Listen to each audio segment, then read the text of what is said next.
evening. Turn this down for myself. Oh, that is loud. Hello, friends. It's been kind of a long day. Not gonna lie. So my brain has been very tired all day. So we'll start with it's Writing Wednesday, as it always is on Wednesday. We will see how much writing I do. But we might pivot to a game. I don't think anyone will complain. We're gonna go full cozy today. I've got some tea in my Totoro. Oh, here, I'll turn it around because the other side is even better. Got some tea in my Totoro mug. Dinner is almost ready. Got some good. I made a little bit of progress on my story earlier today for my students and stuff. Yeah, we're just gonna see what happens. Do our thing. So let me switch over to. Whoop, wrong one.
Oop.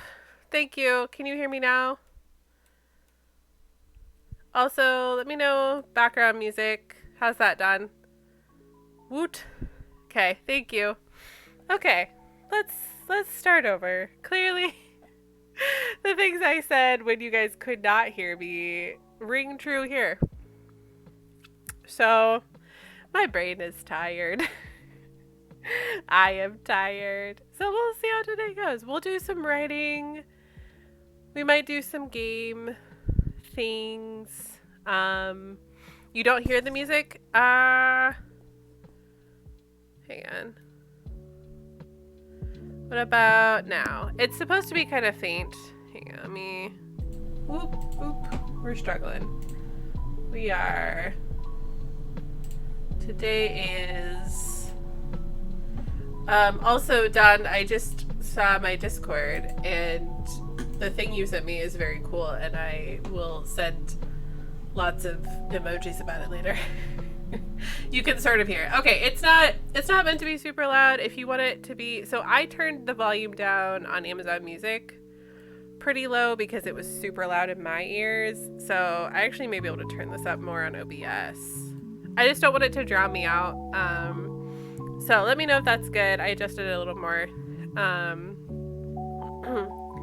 So let me know if it's too loud, too quiet, just right. But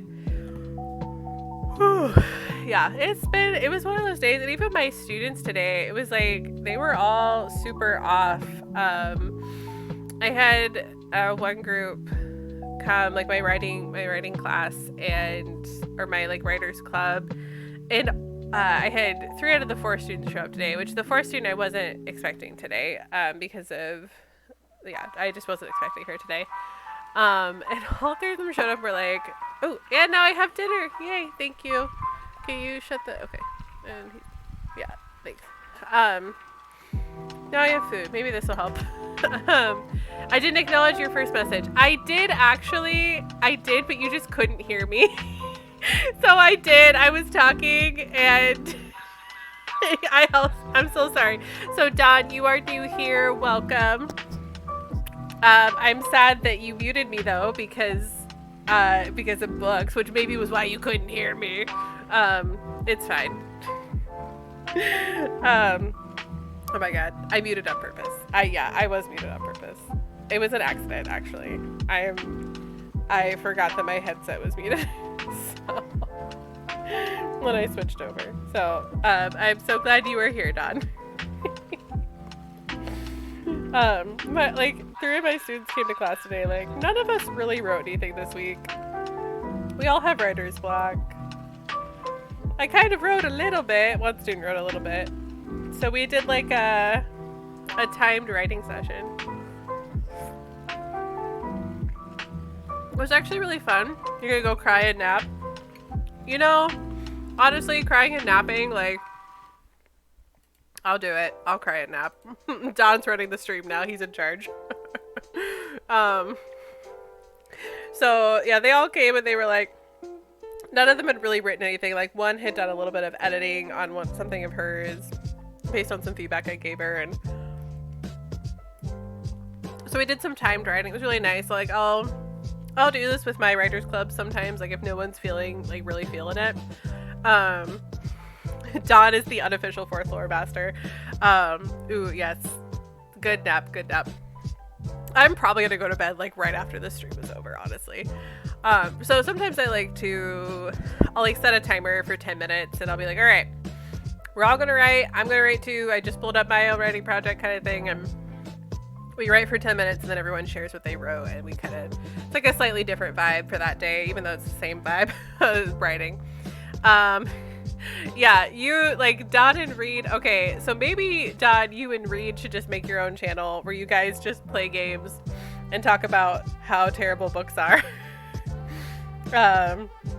Because that's what's funny. So there's 3 lore masters, even though I've been the only one showing up recently, for anyone who doesn't know. There's Andrew, who I originally started the channel with, and he is currently on stream break because his job is mean. And so he loves books just as much as I do. Stories. Usually Wednesdays we're writing our deep sea story. And then my husband is not a huge book person. So we focus on stories in other ways through like talking about movies that I've never seen that then I watch them and then we talk about them. He's gonna join me for some story focused indie games that I'm going to be trying. So it's interesting. It's fun to find ways to implement him into the group, into the stream, when he's not a huge book person. So I'm gonna make Reed the first guest on my project, and he can safely shoot on your book club. Yeah, there we go. He will have, if you just get him, if you say, okay, talk about Rose and her books, he will just go off. Like, these are not the only books in our house. Like, we have so many books, and I just bought another book today. So sorry, Reed. So many books. So Reed, you and Don can make your own Twitch channel and just talk about how I have too many books. That can be the whole focus of the channel. That's all it is. Poor Reed. Yeah, it's fine. He loves me. He's stuck with a book lady for a wife. How dare. So speaking of books, we've got this. So I wrote a little bit on this today because whenever I do a time, we'll make our own Steam with blackjack and hookers. Stream with blackjack. Okay, have fun with your blackjack and your hookers. I'll just be here with my stories.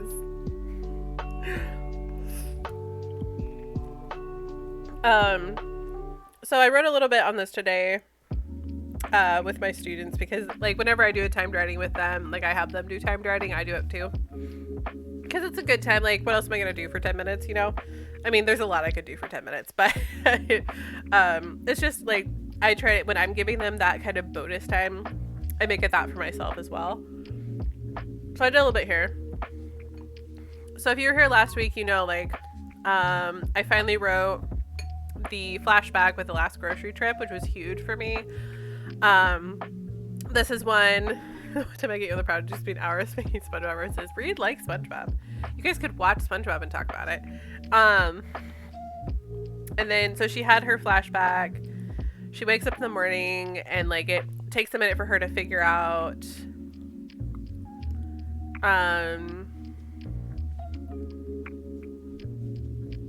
her, like, what happened. And then actually, let me just add something in here. Okay, where she starts to have a panic attack. You can, you know what to do. Okay, there's something I want to add in there, but I can't just throw it in there because it's going to be awkward with the flow.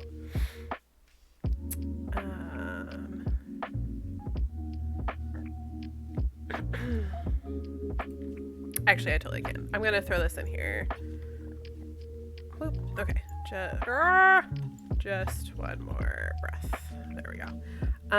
We'll see that coming up more. So, time problems. So I know I wrote this at the end of the stream last week where I was like trying to be like, I'm gonna write at least 2,000 words, and so I got there. Okay, that is a long. I almost said something that would have.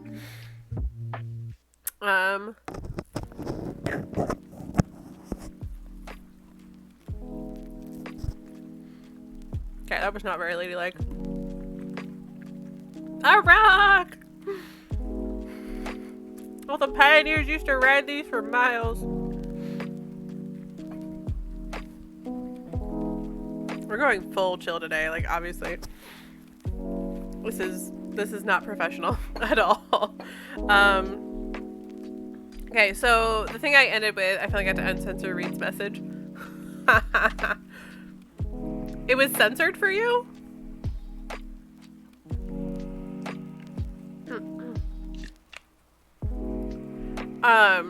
That's weird. This mature stream is set for like mature audiences.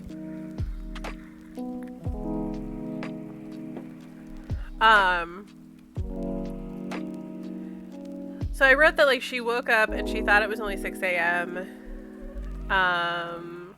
But it turns out it's 9 a.m. Which I'm like, oh, your chat is too safe for work. Oh. My chat can be NSFW. It's mature audiences chat. It's allowed. People are allowed to swear. I swear.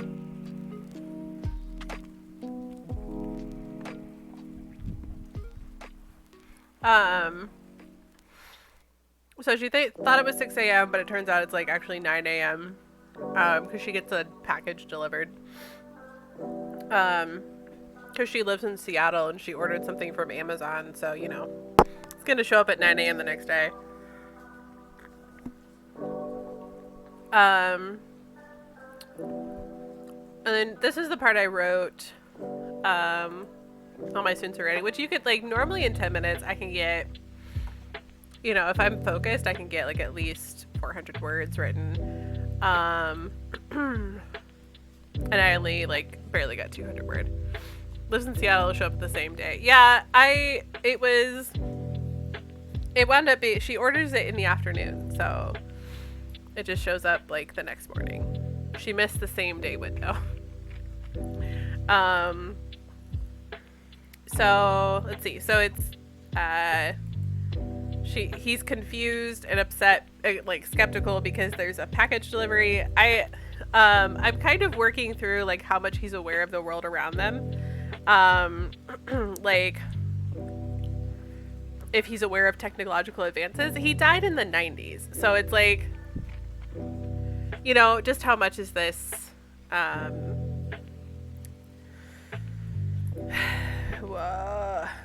how much is he noticing as a ghost about, you know, time passing by and everything.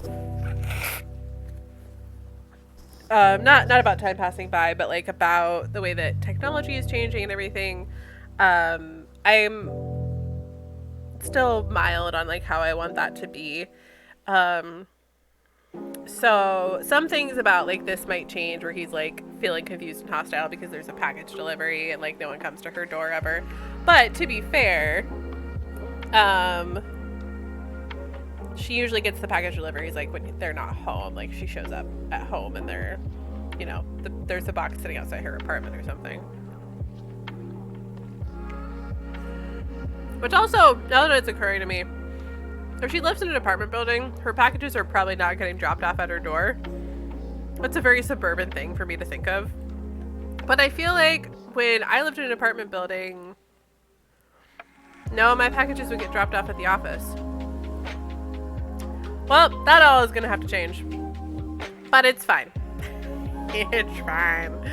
I'll change it eventually. Well, that's what rewrites are for. I'm not going to rewrite this whole scene right now.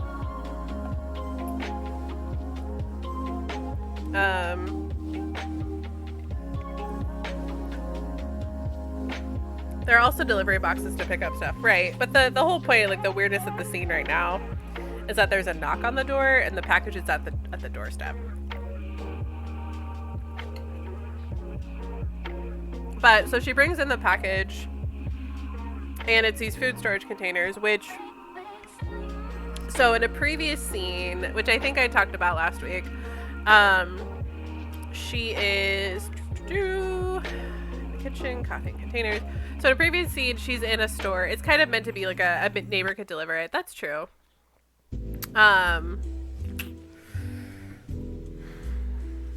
Yeah, I'll have to work through that. I'll continue writing the scene as it is. But I think it'll probably change a lot.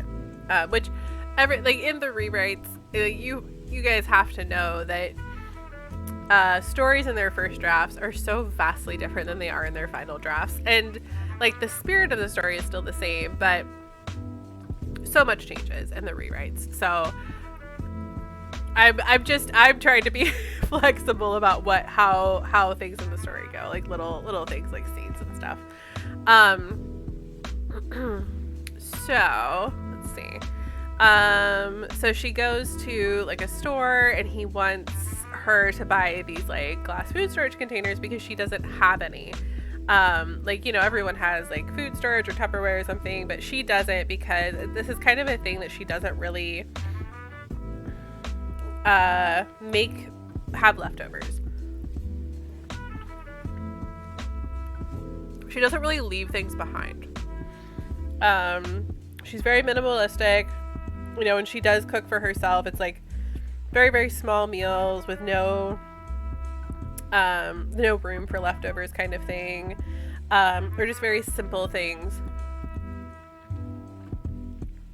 Because you'll notice she kind of has this habit of making sure she eats the last bits of food in her cupboard on Friday night, which is kind of a thing that pops up. She she finishes all her work at work, never leaves anything for Monday. Never has anything left in her fridge or her cupboards.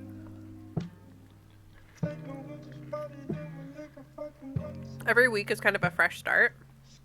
And this is very intentional. So this idea to have food storage, like somewhere where she would keep leftovers, is like completely foreign to her. So when her ghost wants her to do this, because like suddenly now she has leftovers, so she's like putting them on plates and covering them with tin foil or like plastic wrap or something, or even just putting it on a plate and sticking it in the fridge uncovered. He's like, what you need to like something to store this food in. So he writes her this list and like sends her to the store to get food storage, and she's saying that it's meant to be like, basically like a Target or something like that. I'm not going to drop like tons of big box store names unless I'm being sponsored. Like the whole book of Trader Joe's advertisement, which I've shown part of this like to some students before who are a little more mature, and they were like, this feels like a novel long Trader Joe's advertisement. And I was like, damn it. I didn't say damn it to that, but I was like, dang it. It's not what it's meant to be. It's just, it was originally written off of a writing prompt, and so I was like, Trader Joe's, I like Trader Joe's. Anyway, she's at a store, and she's like, oh, he wants me to get this giant box of food storage containers. Well, she lives in the middle of a big city. And he also wants her to go to Trader Joe's to get more groceries. So let me, I will read this passage because to me it's humorous, but there's also kind of a sad moment. And then we also get another ghost flashback, which I know you guys, they used to advertise in books. So it's like, hey, we'll try this again. So I'll go ahead and read the scene, and then it actually leads into a ghost flashback, or a ghost interlude. So I'll read those to give you guys some context for what's happening here on Sunday morning. Okay, so this is partway through the scene, and I realized that, but it's fine. I took a deep breath and looked at my ghost. Okay, I said, where to now? I knew I had a limited time before the filling breakfast and warm coffee wore off. I already found myself longing for the warmth of my favorite blanket and the comfort of my favorite show. And I still hadn't finished that book from yesterday. You need food storage containers, my ghost informed me. I rolled my eyes. I should have guessed. They were at the top of my list. There was a big store a couple of blocks away. I was almost certain I could find food storage there. I looked over at my ghost, and he seemed to agree. I turned and set off in that direction. A few blocks and way too much wandering up and down unfamiliar aisles later, I found myself standing in front of a wide selection of food storage containers. My back already ached thinking about carrying a stack of glass containers back to my apartment. And I still needed to go to Trader Joe's. Why had I come here? My ghost had no clue what he was asking me to do. He wasn't the one who would have to carry all of this stuff. As I watched my ghost happily peruse the wide array of food storage, I got an idea. I checked the neighboring aisles to make sure we were alone. I really did not want anyone to overhear me talking to an unseen companion. Confident, she doesn't know about Bluetooth apparently, confident that no one could overhear my one-sided conversation, I pulled out my phone, opened my grocery delivery app and typed a few things into the search bar and approached my ghost. Hey, I whispered, still not certain that we were completely alone. This is a lot to carry back to my apartment. I know you want me to go to Trader Joe's again, too. Can we make a compromise? I held out my phone with my search results pulled up. The app I used for groceries also has other things you can buy. I nodded in the direction of the food storage container my ghost seemed to like the most. Food storage containers my ghost seemed to like. I found those on the app. They could be delivered to my apartment tomorrow. My ghost grunted in annoyance. I could swear he was squinting in confusion at the app. If he had a face and eyes, that would have been exactly what he was doing. I just knew it. I guess, my ghost muttered. You need these, though. My shoulders slumped. He didn't seem to understand. I guess he had never really paid attention to my phone or the apps I used. I wondered again just how old he could be. He had appeared in my life before smartphones existed. Ghosts in the stories I read never did seem to adapt to modern technologies, no matter how long they haunted a person or place. I thought about how I could best explain this to him without disappointing him or ensuring he never spoke to me again. Hello? Ooh, that was creepy. That's from the background music. Sorry, guys. Yeah. You know how I have groceries at my apartment door every Monday evening, I asked. My ghost seemed to be listening, even as he stared intently at the storage containers. He grunted. I took that as a yes and continued, gesturing towards my phone. Well, I use this to order the groceries. I can also use this to get these food storage containers, except I won't have to carry them all the way to Trader Joe's and then carry those and my groceries back to my apartment. Silence. My shoulders slumped. He didn't understand. I sighed, tears welling in my eyes. Look, I know you want to help me. I don't know why. I don't understand anything that's happened since last night. I don't know what your goal is here or why you chose last night of all nights to speak to me. I took a deep, shaky breath. I know you want to do all of this your own way. But please let me do this one thing my way. The silence continued for what felt like an eternity. It was really only a minute or two. Okay, my ghost finally replied. Do what you need to do. I didn't feel triumphant as I tapped through the prompts on my app and placed the order for the food storage. I felt defeated and exhausted. I turned and retraced my steps through the store, not caring if my ghost followed. On my way out, I bought a bottle of water. It was the only way I could leave a store. I always had to buy something. I didn't want anyone to think I was a thief. Back outside, I paused to crack open my water and take a sip. I suddenly realized just how much I needed the water. The bottle was soon empty and I tossed it in a nearby recycling bin. I stood on the sidewalk feeling completely lost. I wasn't sure where my ghost was anymore. I wasn't sure if it mattered. I wasn't angry at him, but he was angry with me. I didn't know what to do. I reached in my pocket and fished out the list he had given me this morning. My stomach growled as I read it over. I guess if I wanted lunch, I needed to head to Trader Joe's and finish my errands. I took off down the sidewalk in the direction of the store. My ghost was nowhere to be found. Alright, ghost interlude. This was going to be harder than I thought. I floated in my usual corner, watching her sleep. My little girl, my Colette, she wasn't so little anymore. For years, I had watched over her, floating faithfully at her side.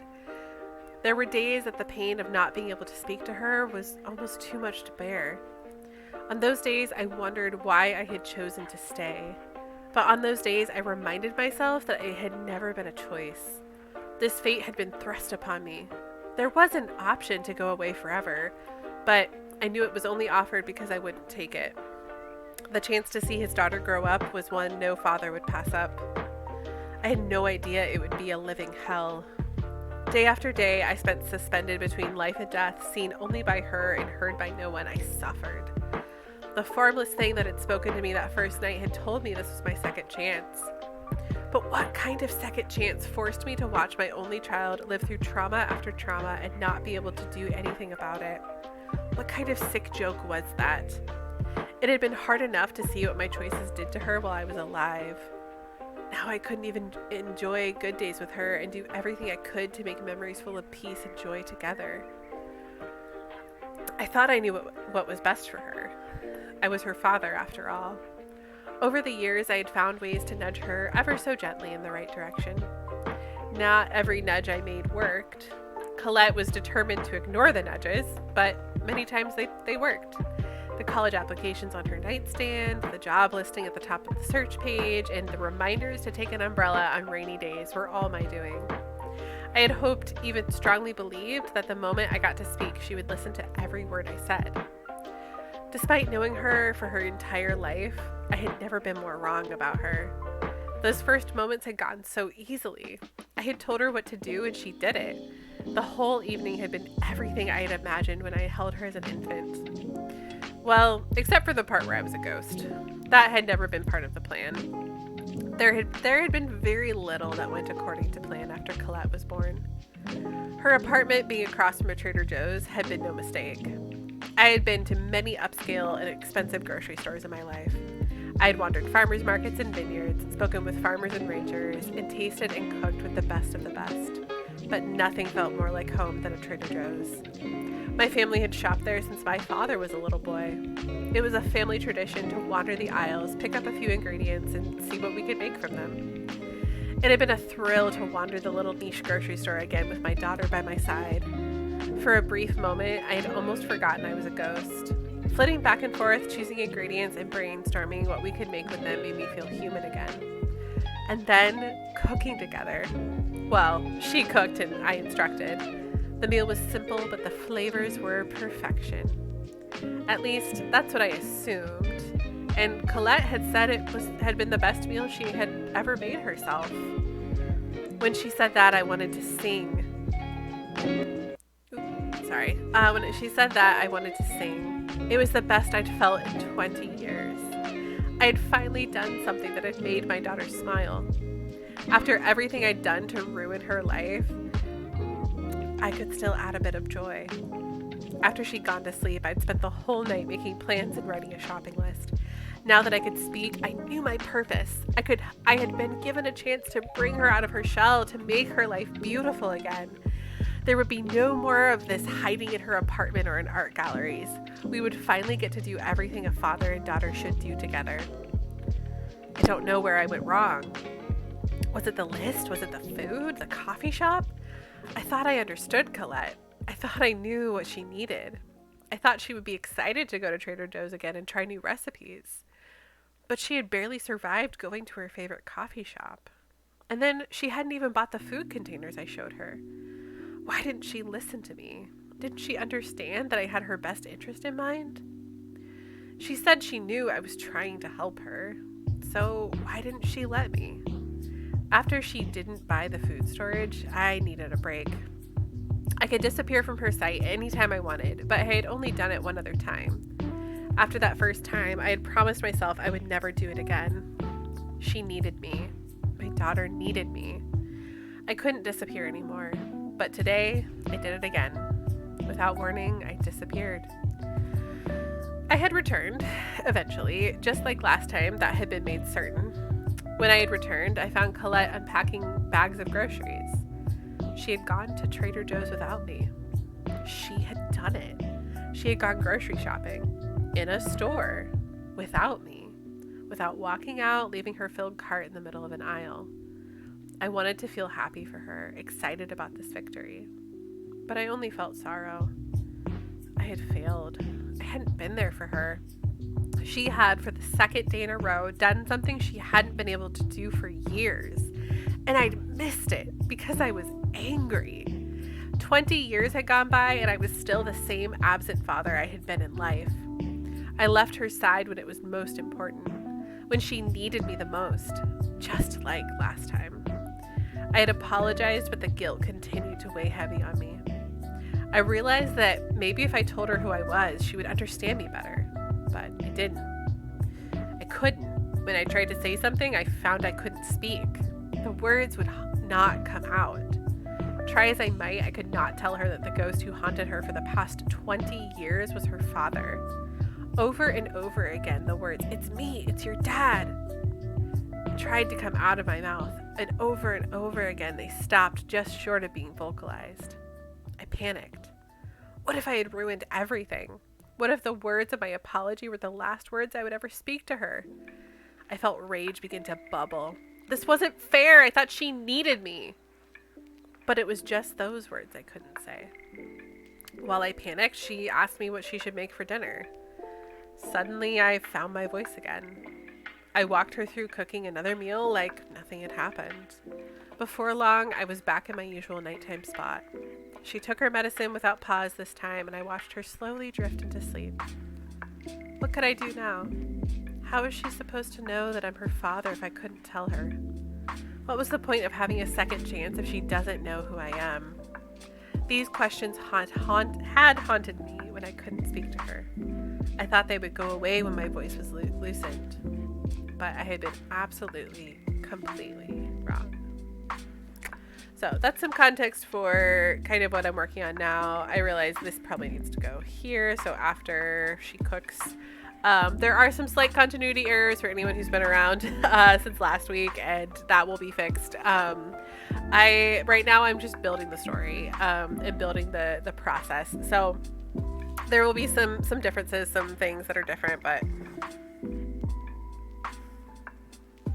it will all be fixed in the rewrites. So yeah.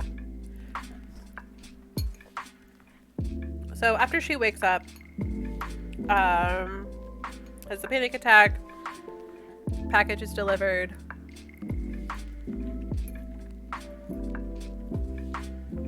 This scene is feeling a little awkward to me. That's why I'm kind of struggling with it. So, let's see.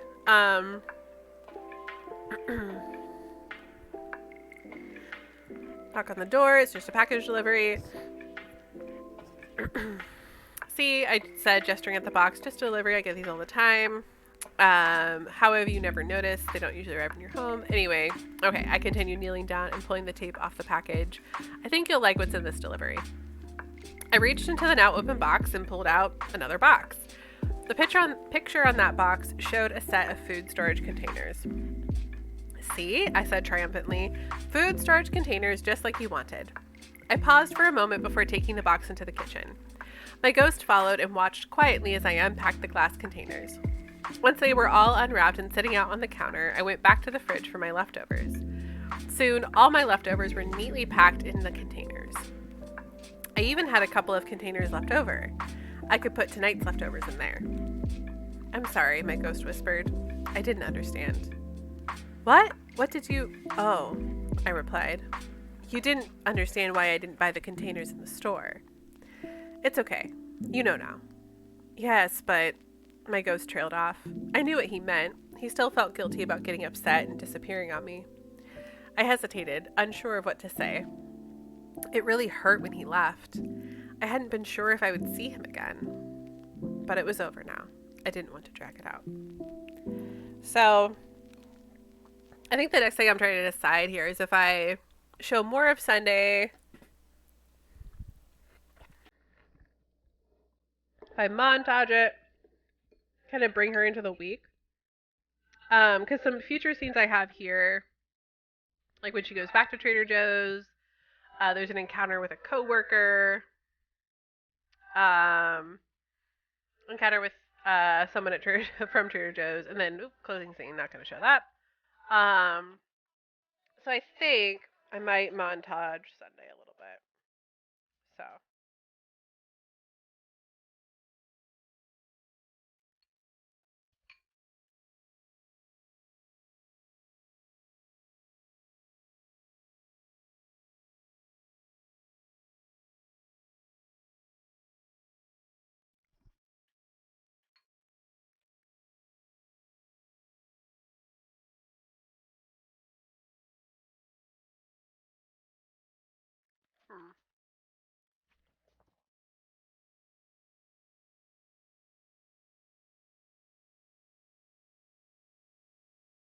I silently put the now full containers into the fridge, stacking them neatly by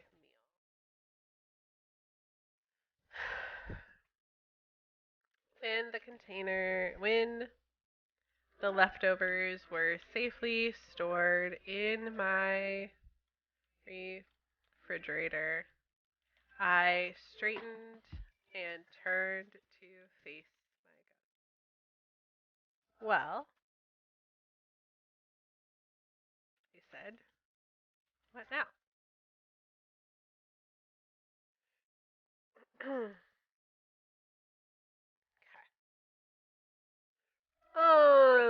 Sunday montage. This is supposed to be Times New Roman 14. I'm pretty sure there's a way to make all your files in Scrivener the same thing, like automatically, but we're not doing technical things today. It's fine.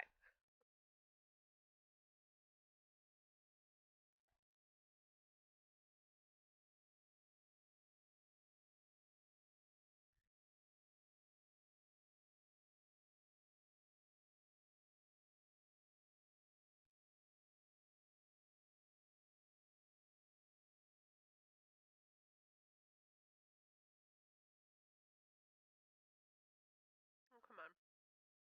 Times New Roman 14. There we go. I expected my ghost to keep me busy and distracted for the rest of Sunday, but I think the way I had slept the night before had scared him a little.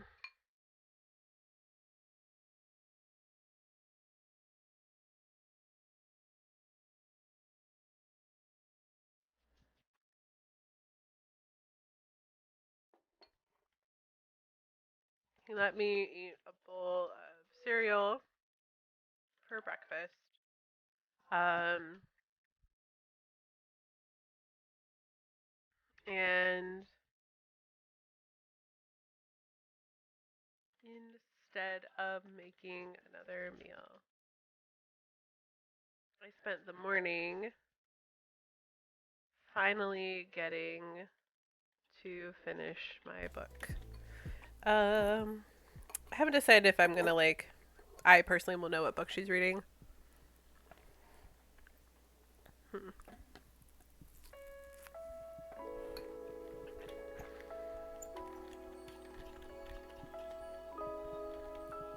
Hmm.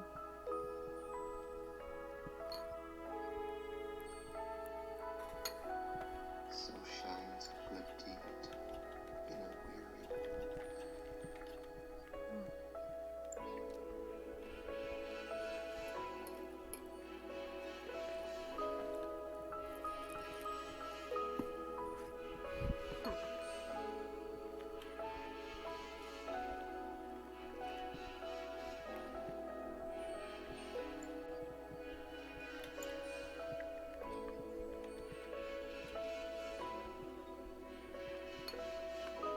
Hang on.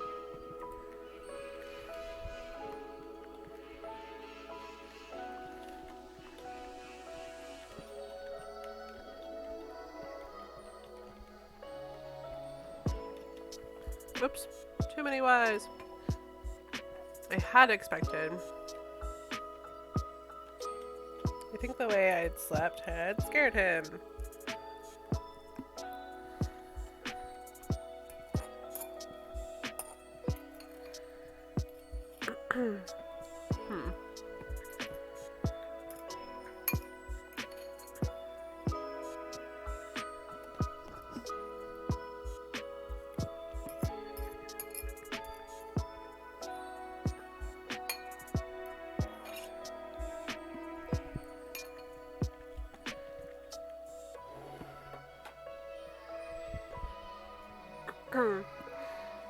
Shout out to my roommate, Mizzy, for making yet another delicious dinner. It was my turn to make dinner last night, and I was so tired. Did not feel like it. And so my husband and our other roommate made it. I was also very good. But I have to actually make dinner tomorrow. My turn. Is anyone else just having one of those weeks where just everything feels off? You're just about everything. I took Monday afternoon off, which was good. I was glad. I was productive in other parts of my life that weren't work related. And then I just, yeah. So, okay. I closed my book, leaned back on the couch, and sighed happily. I'd expected my ghost to keep me busy and distracted for the rest of Sunday, but I think the way I had slept the night before had scared him a little. He let me eat a bowl of cereal for breakfast instead of making another meal. I spent the morning finally getting to finish my book. It was the last in a series, and I was pleased with the ending.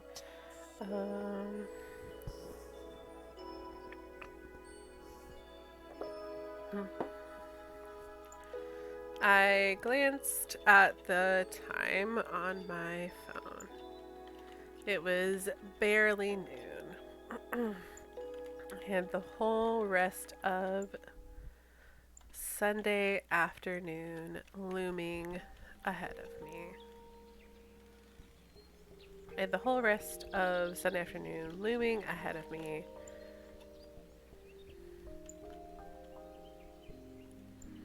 What to do?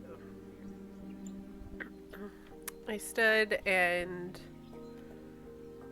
went to my bookshelf, replacing the book, putting the book back where it belonged. I stepped back and surveyed my collection. So this is going to be another quirk. So she, like I've said, she never leaves anything hanging, never leaves anything incomplete. There's a reason for that.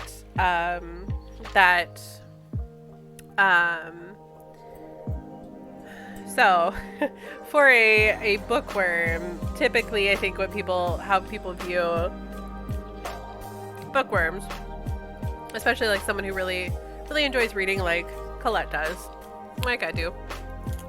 They tend to have they always have another book they can read on their shelf. They haven't necessarily read every single book that they own. That is not true for every book lover. It is not true for Colette, because she never leaves anything unfinished.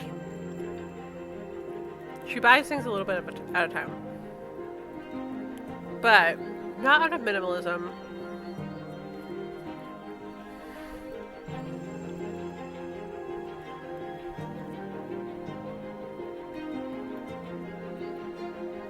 Hard to explain.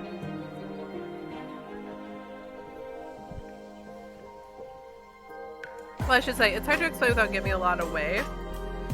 That if you haven't seen previous things, I don't want to give everything away. So you're glimpsing into small parts of this story. And so important, one thing that I what to have happen through the story is that Colette becomes more and more willing to leave something unfinished, or to have a little more than she needs for the day. So, for example, every week, she finishes a book. Like, she reads about a book a week, depending on the book. Sometimes it takes her a couple of weeks to finish the book. It's, she's not a robot. And I'm trying to like account for variety in what she reads, and variety in length and everything. So, she reads about approximately a book a week. Sometimes it takes her longer, sometimes shorter. But my point here is, she only buys one book at a time. And this is not because she has some sort of amount of willpower, or thinks that morally she should only buy one book at a time, or feels like, but it's because of things that are kind of revealed previously in the story, that like this is a way that it kind of shows the way that she's kind of passively this way.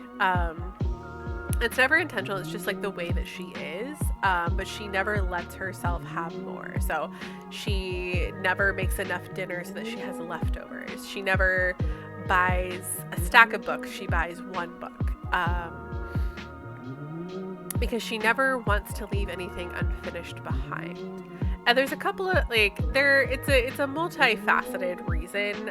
There's one reason that, if for anyone who has read earlier parts of the story or has seen it, one big reason why she always brings things to completion on Friday nights, like finishes a book, finishes the food in her house, finishes her work at work. Like, she never has anything left over. All strings are tied back up and everything starts fresh Monday morning. And so this is unusual for her that she hasn't finished this book until Sunday afternoon. So now she's kind of like, well, what do I do with myself? And, because typically, Friday evening, she'll finish her book, and then either Friday night, Saturday morning, she will, she will order a new one on Amazon or something. But now she has this kind of like, so then it arrives by, Saturday afternoon or Sunday. And then she takes it to work and reads it on her lunch break and all of that. And she starts her new book. But now she's in kind of this interesting situation where, she didn't finish the book until Sunday afternoon. And if she orders a book online, it's not going to get there until she's already at work the next day. So kind of for a girl who, if she's going to leave her house at all on a weekend, it happens once and she's already done that. So what is she going to do? Things are different now. Things are not what they were because of everything that's happened already in just a couple of days. Yes, I will hydrate. Thank you, Missy, for redeeming the hydrate. I will take a sip of my water.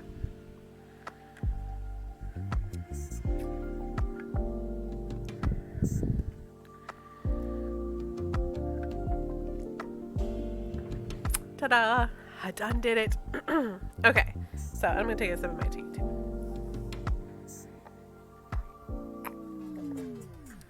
Okay.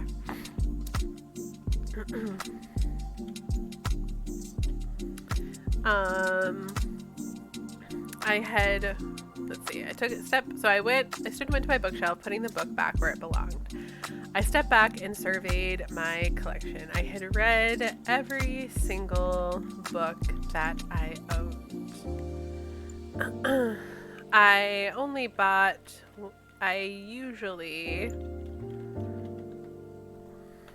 only bought one book at a time, even when I knew I would eventually want to own an entire series. I preferred it this way: buying a book, reading it, And then putting it on my shelf. Yeah, I've noticed that. You've only I thought you redeemed Chug one time. I feel like... Okay. I feel like that is not... As much as I love this, I feel like that is not safe for Twitch streams. I thought you redeemed the Chug one time. I don't know if I could ever like see your history though.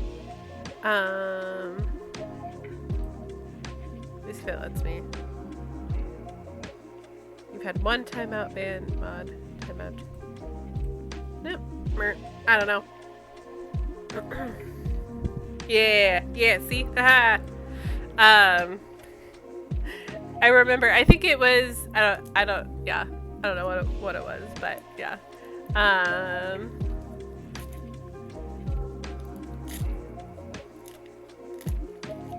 I think there was to counteract the amount of wine you and Andrew were drinking. Yes. Except like the chug your beverage is meant like for whatever non-water beverage I have. And then hydrate is meant for the water. But I do remember the first time you did the hydrate. We were like on the third glass of wine or something.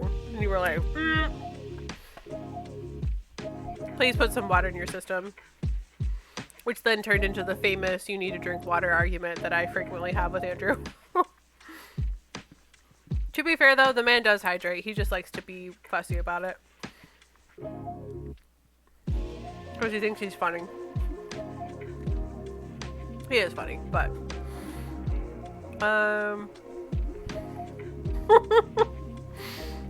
that's right. Okay, I remember this now. You redeemed the chug, we chugged our wine, and you were like, wait a minute. Wrong button, pull the lever, Krug, wrong lever. Okay, okay, I feel like this playlist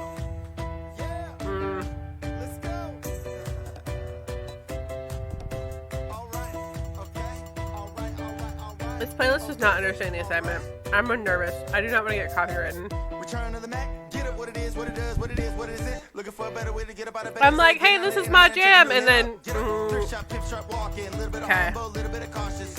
I'm gonna go to what I know. I just don't want to get like dinged by Twitch. Grammarly does more than cat. I feel like there we go. Back to my lo-fi beats.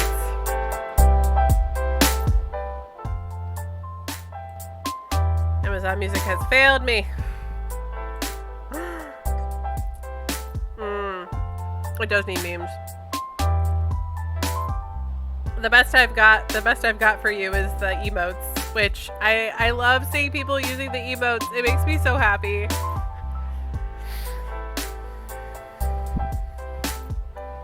Okay.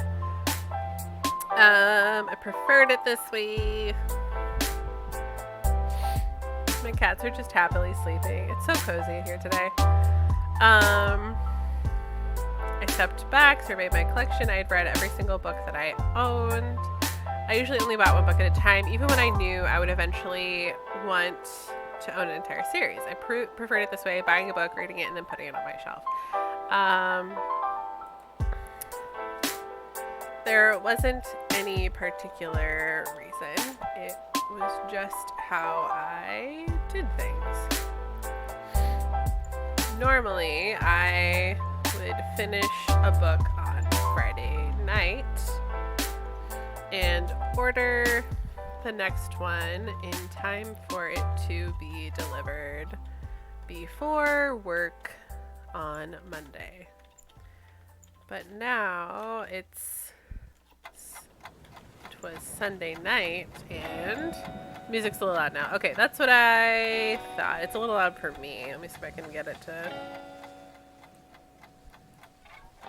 So I turned it down for me. How is it now? Actually, I'm gonna adjust it a tiny bit more before I even get an answer. How's that? Sunday afternoon. I hadn't ordered my next book. What was I supposed to do? Okay, better. Cool. Yay. What was I supposed to do? Colette, have you ever heard of Barnes & Noble? Sometimes I'm very concerned for this poor, sad little, like, she doesn't know anything, which is the point. But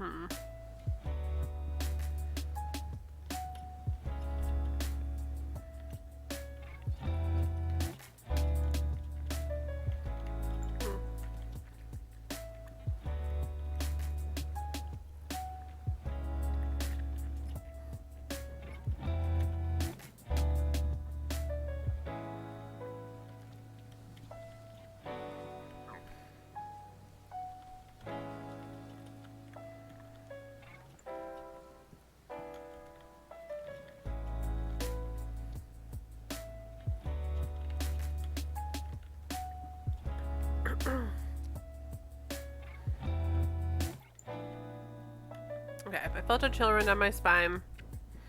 My ghost was now next to me, also perusing my bookshelf. He squinted at the titles, almost judgmentally. I realized again for the 100th time,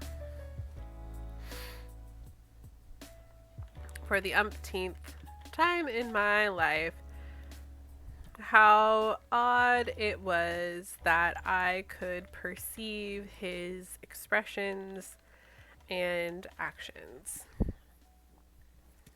If anyone else had been able to see him, he would appear formless to them. He was formless to me as well, but somehow I always knew exactly what he was doing or expressing. It was our own special connection of sorts. You need more books. My ghost spoke matter of factly. Okay, don't tell me that's not real. Okay, Scrivener, whatever. Go home. You are drunk.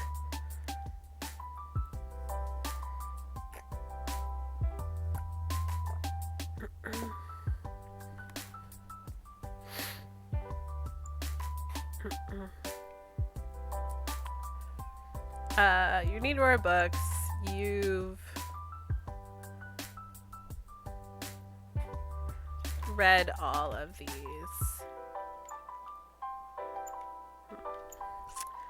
Oop. I stared at him. Oof. My eyebrows raised. That was another thing about him that was surprising. He didn't seem to really be connected to he didn't seem to really understand the rapidly changing world around us. But he always understood me. Or he didn't really seem to know much about the technology of the world around us, but he always knew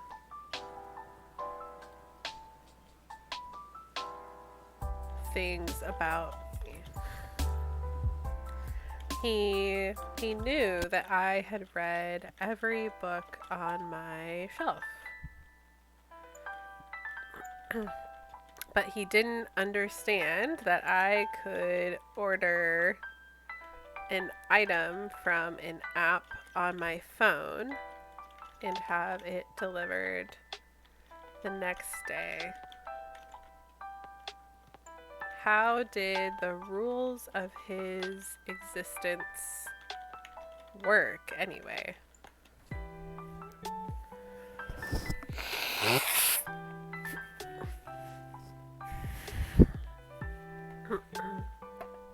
I mean, has this girl ever heard of fan fiction or Royal Road? She can have a million books at her fingertips, no delivery needed, and no having to leave the house. Win-win.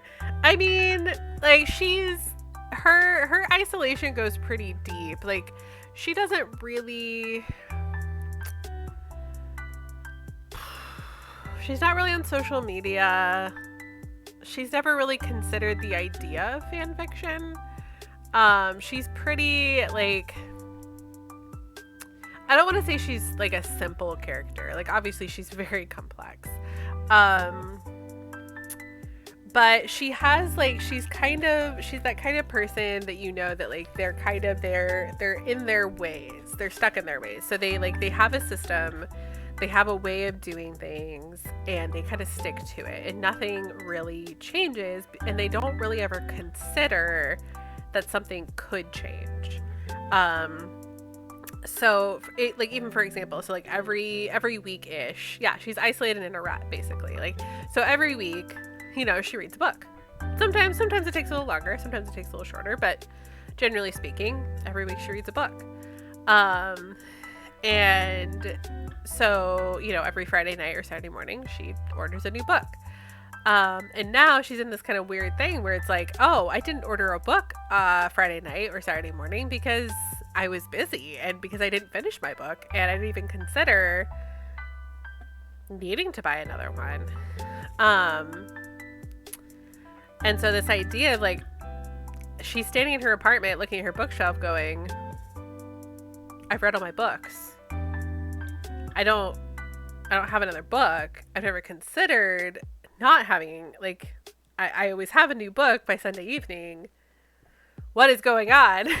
And then there's also these other like different things that are happening at the same time, with like her ghost talking and her realizing her connection, like these connections, and just there's so much happening that she, like, her brain doesn't even have time to consider like anything else, like looking up you know, fan fiction for the series that she just finished, or you know, having a Kindle and buying a digital book. Like, she's like, I have a book and I'm going to buy another book now because I finished that book. And so it's just, yeah, like, she just has her way of being, and nothing's ever really truly challenged it before. And so this is all very new and different for her. And because you'll notice anytime that she really looks at him again, she gets distracted by him, and gets distracted by, you know, the fact that he's like there and he's like he's doing things. It's like, who are you and what is going on? Like for the 100th time, you know. So there's a lot of things happening. Like even here, he's gonna be the one to mention. There's a bookstore a few blocks away. My ghost continued.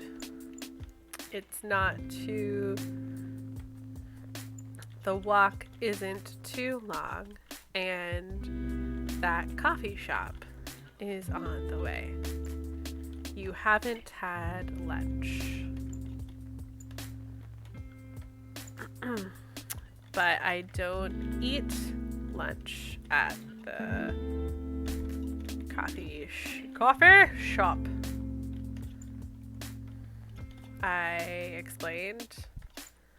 I get breakfast there on my way to work or the museum.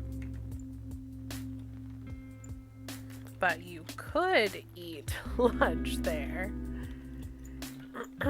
He pointed out. They serve sandwiches. I saw the menu.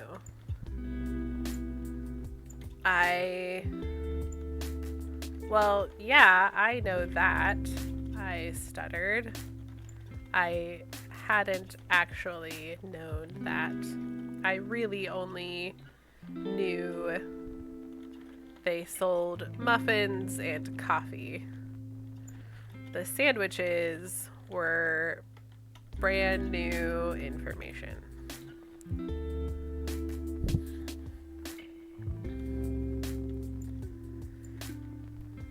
I could almost see my ghost smirk. Of course, he said. So why not try something different? Instead of coffee and a muffin on your way to work, you could get coffee and a sandwich on your way to the bookstore.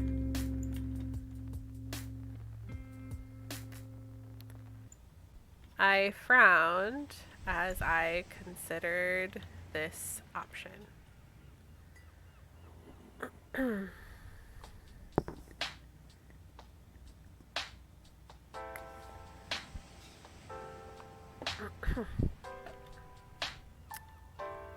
It wasn't a bad idea.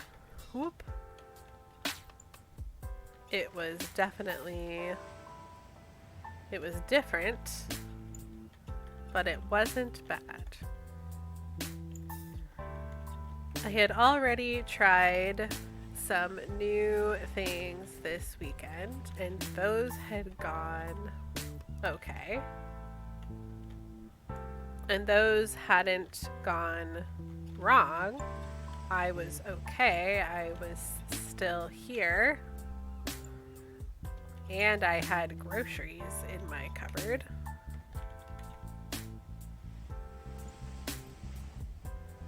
So maybe I could go to my favorite coffee shop on a Sunday afternoon instead of the early morning.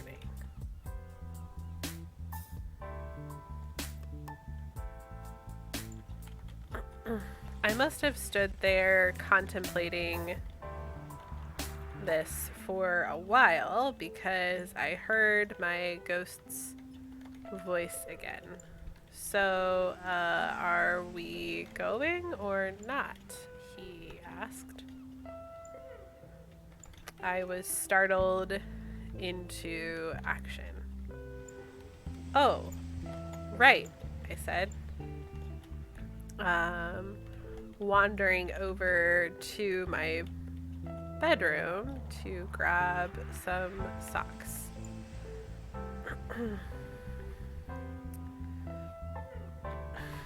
I guess I should do this before it gets too late.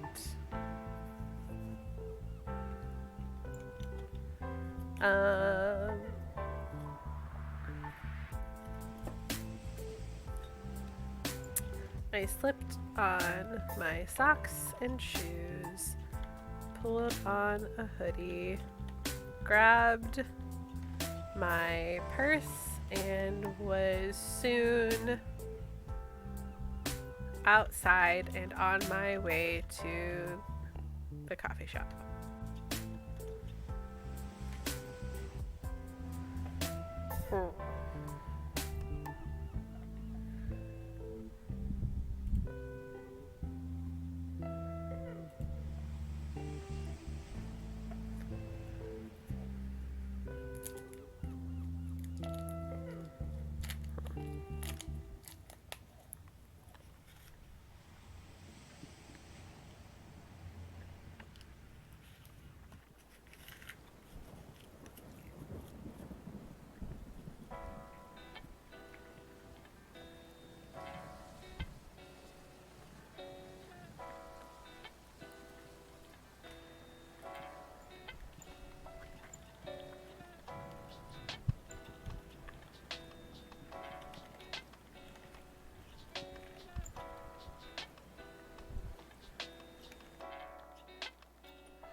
When I got there, I was greeted by an unfamiliar scene. The coffee shop was nearly empty, and my usual barista was not standing at the counter.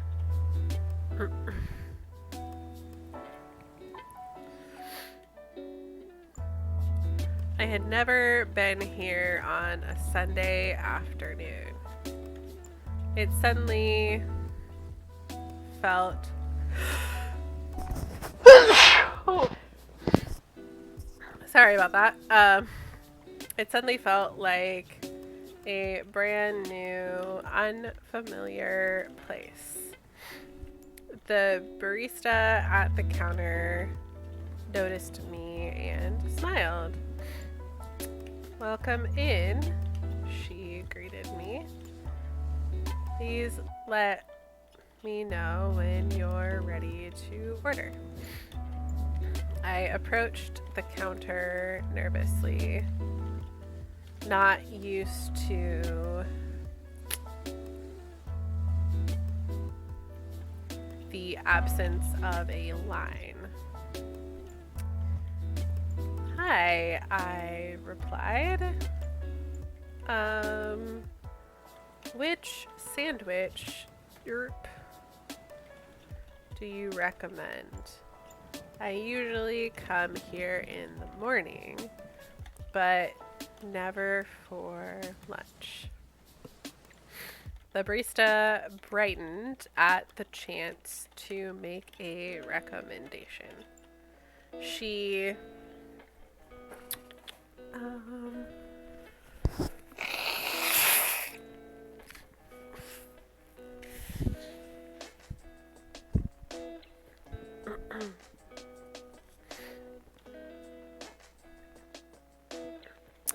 began chattering about the different sandwiches on the menu, explaining which ones were the most popular, which one she always got, and even going through and naming all of her coworkers' favorites.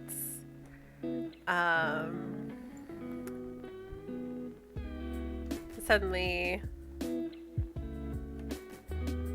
I realized I had heard my barista's name. Wait, I interrupted the barista's enthusiastic chatter. What was that last sandwich? Oh, I gotta remember her name. Damn it.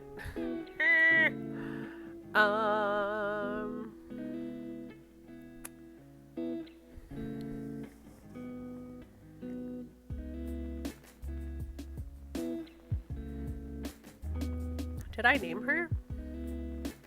Oops. Barista without a name. This is a problem. Okay.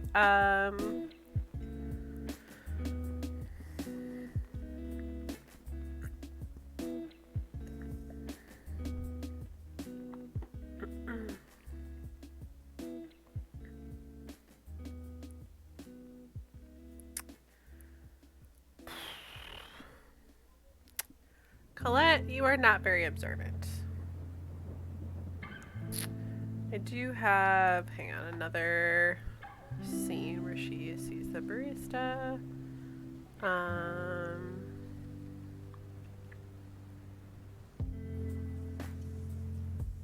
Julia, there we go. I knew I had given her a name. I just couldn't remember where.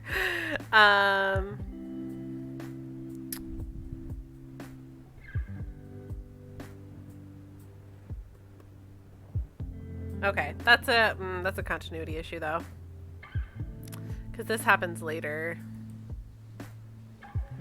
And I'll fix it in the rewrites. This is my whole life. Is this how continuity errors happen? Julia's favorite.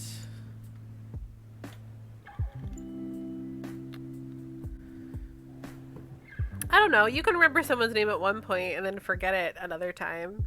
I've done that. We're not going to call it a continuity error until it becomes an issue. It's fine. Oh, this should be the like no rules writing stream. I have forgotten everything it means to be a writer. Everything that I teach my students all day about continuity and consistency. All going out the window. What was that last sandwich? Julia's favorite.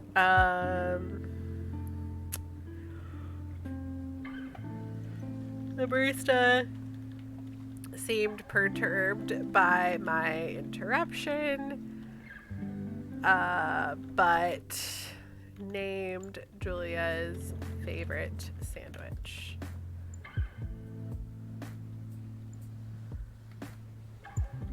That sounds delicious. I told her, I'll take that one. And a cafe au lait. And a medium cafe au lait. The barista tapped my order into the register, gave me a total, and I paid her.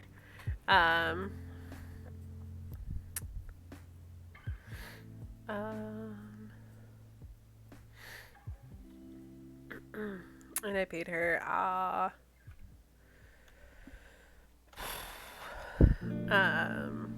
I decided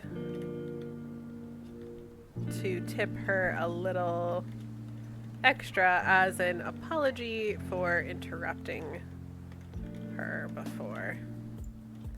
I hoped that would make up for it. Soon my sandwich was ready and my sandwich and coffee were ready. Hurrah.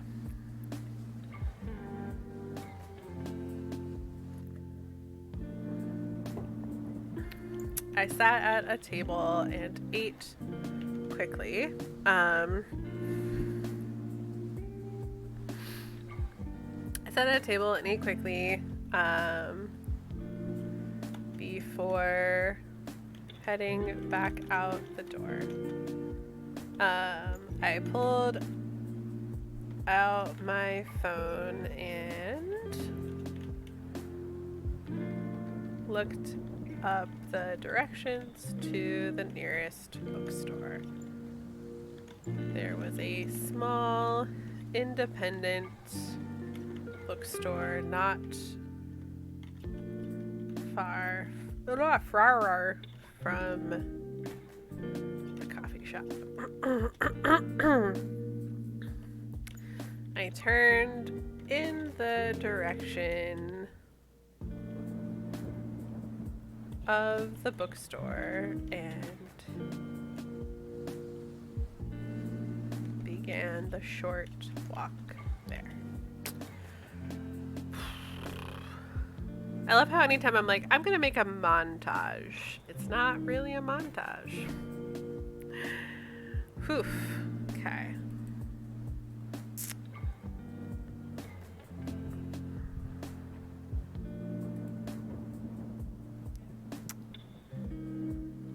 Let's see.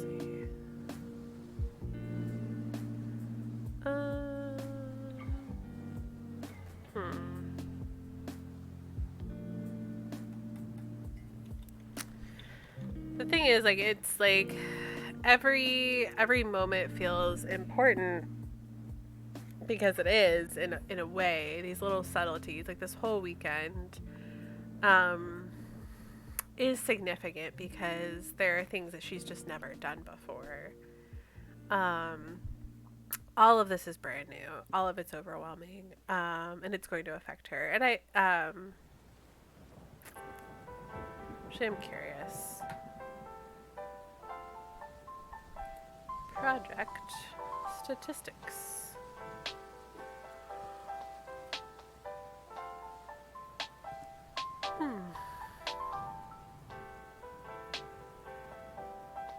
Wow. I'm almost so paperback. It's kind of wild. Which, okay, some of the stuff I've written is later, like in the story, but I mean, I've written half of an NaNoWriMo novel. That's kind of cool. Like, not in one night.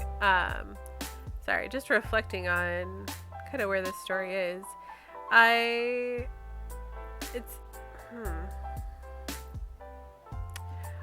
want to finish out this weekend for her, and then like I want to get her to going to bed Sunday night.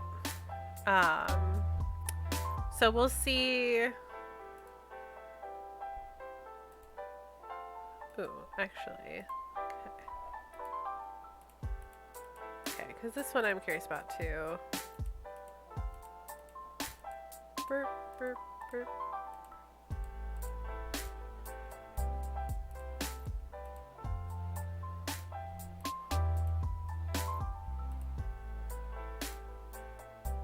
Out of curiosity, selected documents. Yeah, that sounds about right.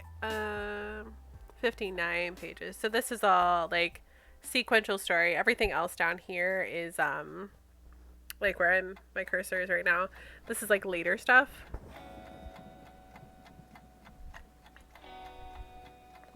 Just like scenes that I've jumped ahead and written that I know I want to have happen. I'm just not sure where.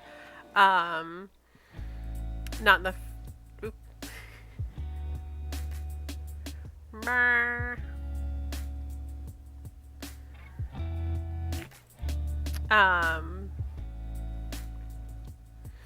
but yeah, so like sequential story so far is 20,000 words in 59 pages, but total is almost 26,000 words and 75 paperback pages. I don't know what they're classifying as difference between paperback. Oh, printed is probably 8.5 by 11 pages, but yeah, 75 paperback pages. Which is a lot. General, like almost 2 hours to read. Oh, it's kind of cool. I like to do this every once in a while, just like, especially if I've made a lot of progress, which it's been a while since I've really like looked at the progress thing. Yeah, so let's put her in the bookstore. Take her there. I'm just tired. I'm so sorry, guys. I'm just tired. Like I said, this is going to be a very cozy, laid back stream because it's been a day. It's been a long day. So, but I am here, and I'm glad you are too. Glad you're hanging out while I write this story. So, need a brain break? I am thinking about it. I might step back for a little bit. About an hour and a half in. Yeah. Let me go ahead and just take a break. I will come back to this. I also did mention I might play a game today. But I want to finish out this weekend today in the story.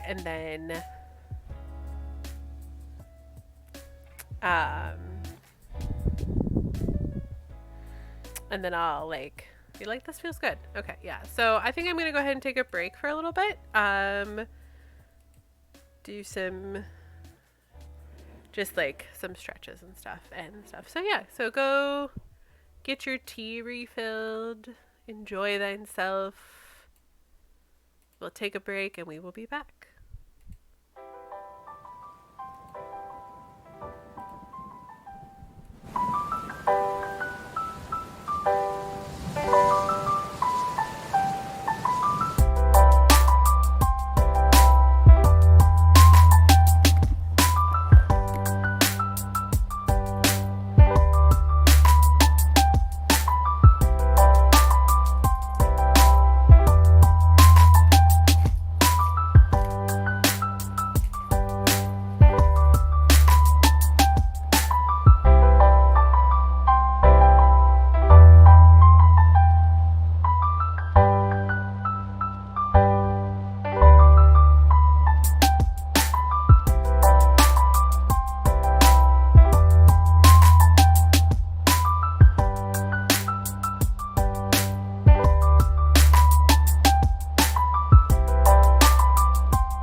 first flight of the orbital Discovery, and the shuttle has cleared the tower.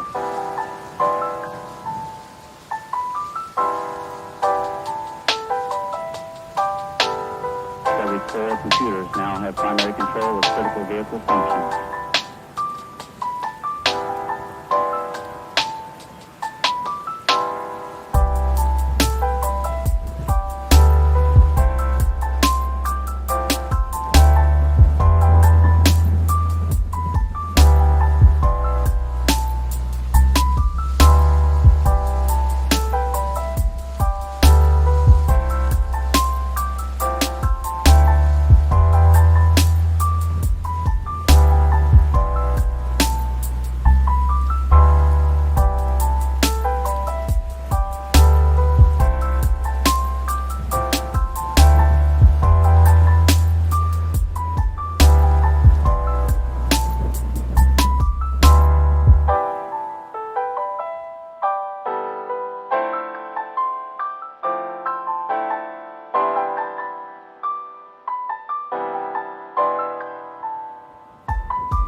we're gonna do, I'm gonna check on something.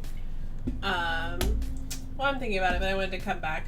Make sure you guys knew I hadn't forgotten about anything. Oh, there's an update for that.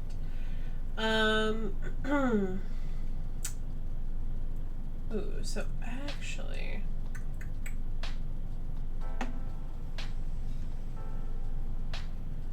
okay. So what I'm going to do is I'm gonna put her in the bookstore for a little bit to see, kind of see how this plays out. See, we might introduce a new character, but I think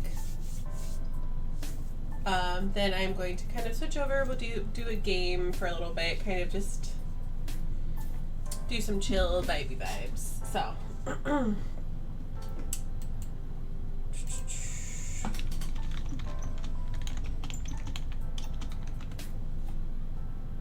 Alright, so let me switch over so you can actually see what our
Ah, I forgot to unmute myself. That's awkward. Also, I see that this is still unstable. So please try refreshing again.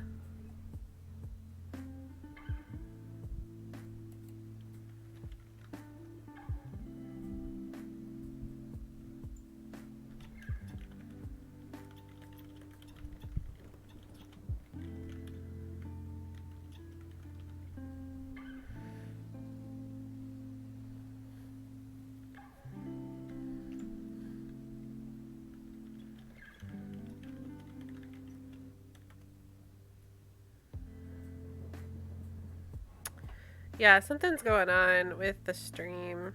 I feel like a lot of frames are dropping or something. I don't know what's happening.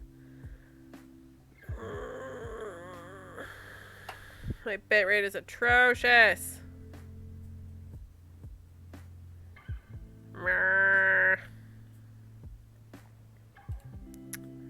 I have unmuted myself now, but you guys are not going to see that part for a little bit, so I'm sorry. Okay. It's fine.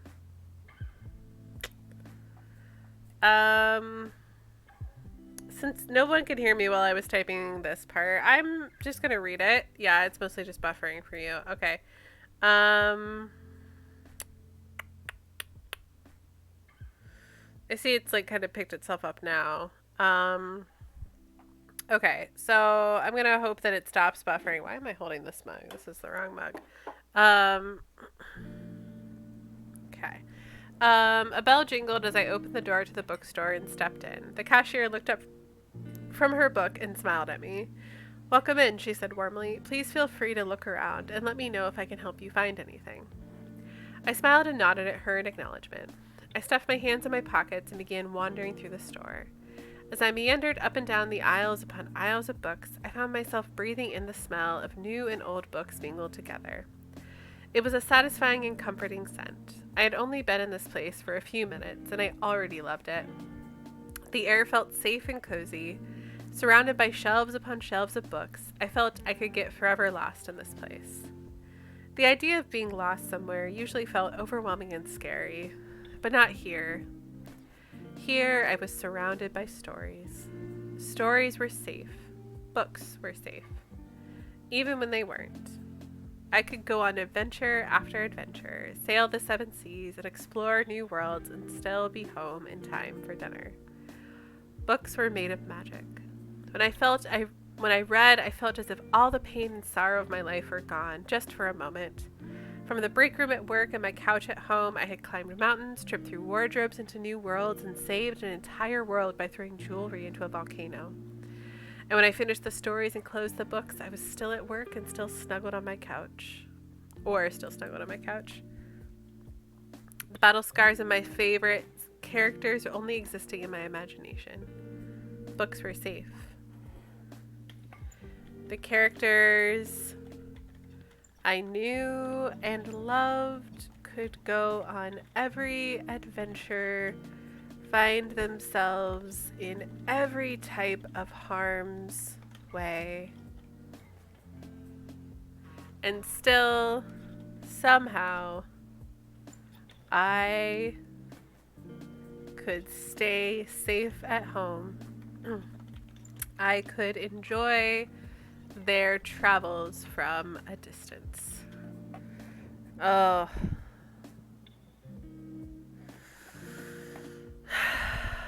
I don't know how to fix this. I don't know how to fix the buffering.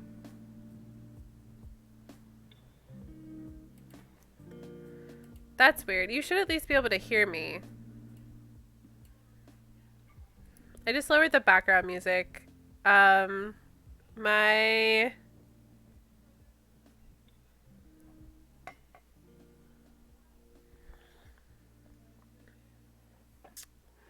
My mic is no longer muted.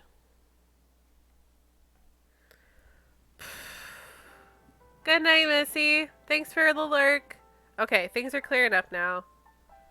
Night. Okay,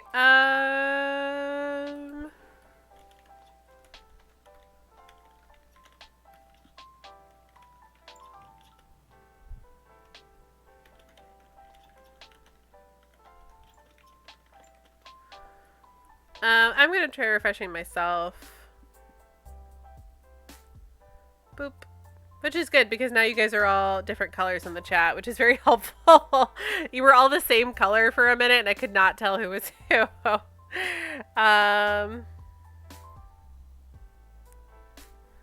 There we go. Oh, there's nothing really on your end. What do you mean? It's better now? Okay, good. I'm glad. Okay, well, you guys missed things. It's fine. Checks out. It was just internet stuff being like that. That's fine. I don't know. Our internet's been struggling recently. Because this was happening with Melly's stream as well. A couple of days ago. Oh well. It's fine. I could enjoy their travels from a distance. I didn't have to do anything unexpected or scary. They could do that for me.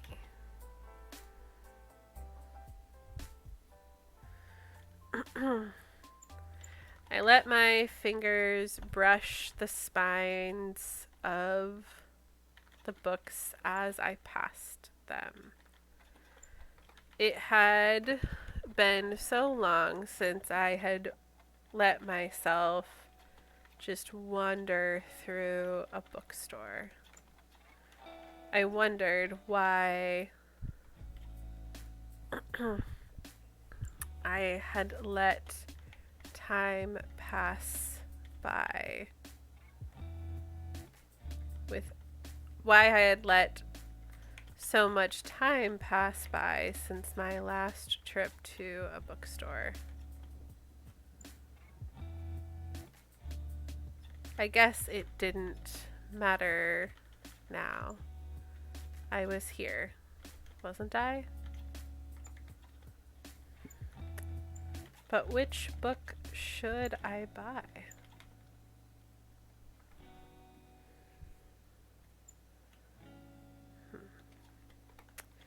An older volume on a display caught my eye. I felt a chill run down my spine as my ghost enthusiastically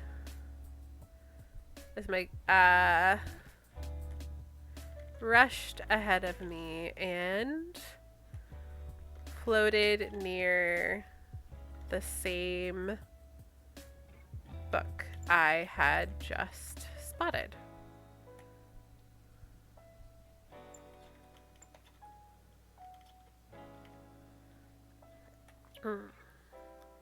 He let his formless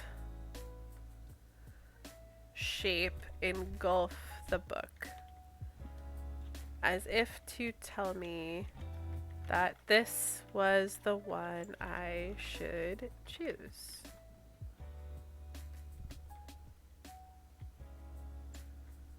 I smiled. Did you forget you could talk?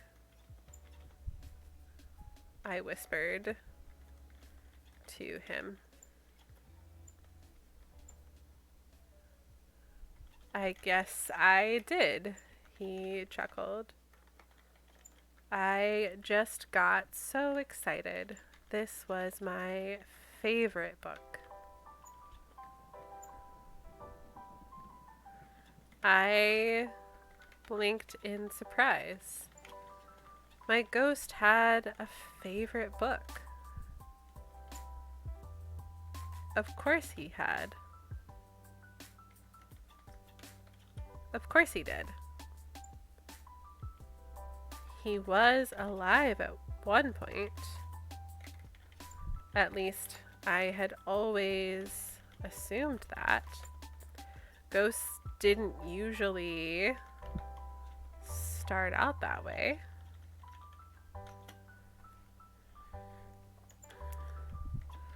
But who he had been before was never something I had truly considered. I had only known him now in the time I had only known him as a ghost.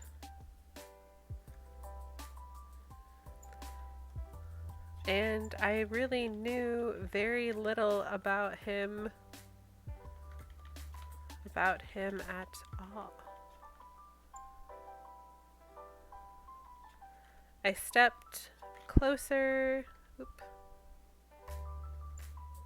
I stepped closer to the display and picked up the volume. The old, worn out volume. Whoop! The cover was beautiful. The title embossed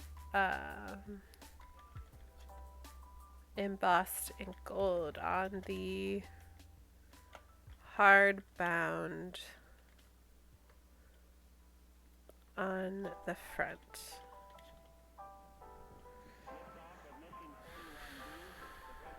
Did not consider what the ghost's favorite book would have been.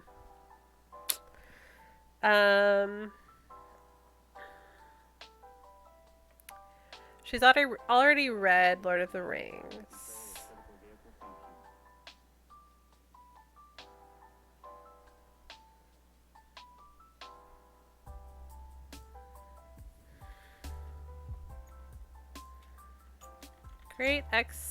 Someone's gonna hate me for this choice, but it's fine. That can always change it. Great Expectations by Charles Dickens. I read the title out loud.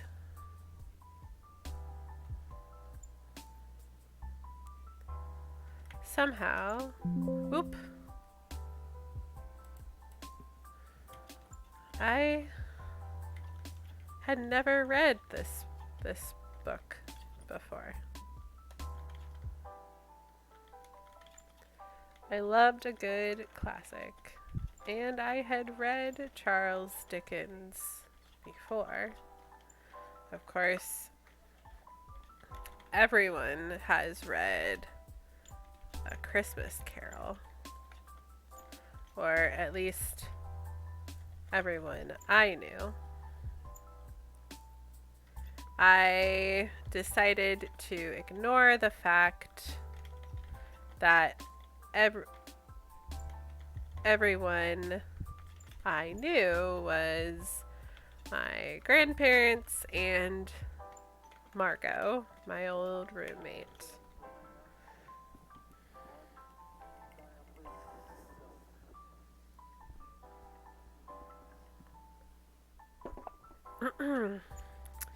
They were different enough for me to know that reading A Christmas Carol was probably a common experience among the general population.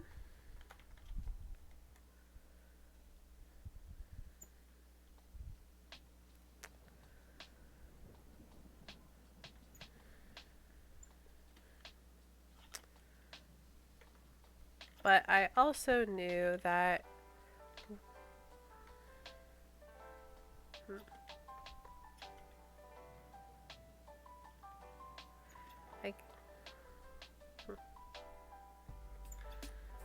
I gripped the book decisively and made my way to the register.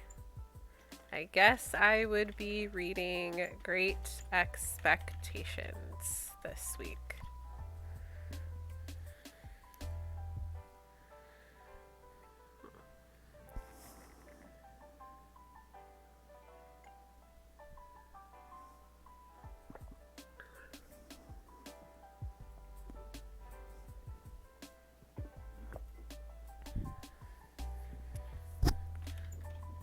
I wondered why my ghost loved it so much.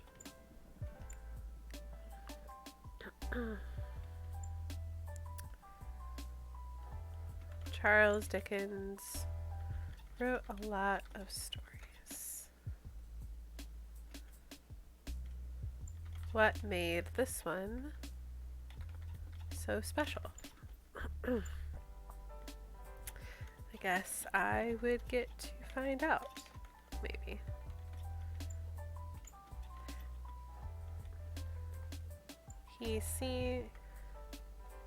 Even though he talked to me now, he still seemed to, even though he talked to me now, he seemed to measure every word carefully,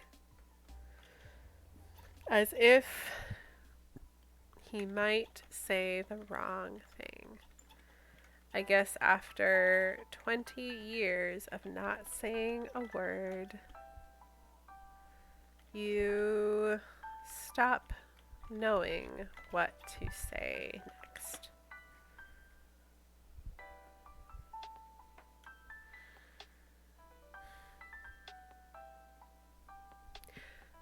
I really like that. I don't know why. I just, like, I realized that I just wrote that, and it's like, well, of course you like it, you wrote it, but if anyone else here writes, you know just how difficult it can be to just be like, yeah, I wrote that, and I like it.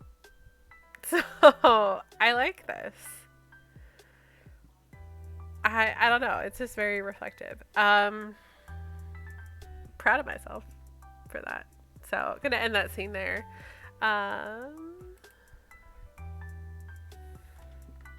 Oop. What just happened? I did something. Sunday night.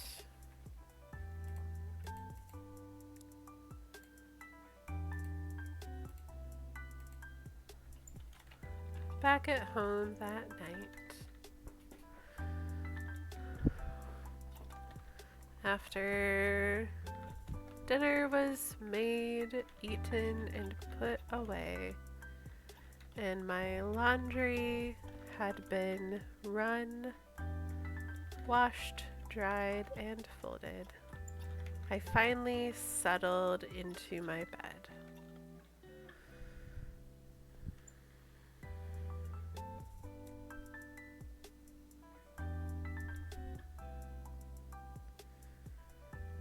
Going to sleep this Sunday night felt different from every other Sunday night before.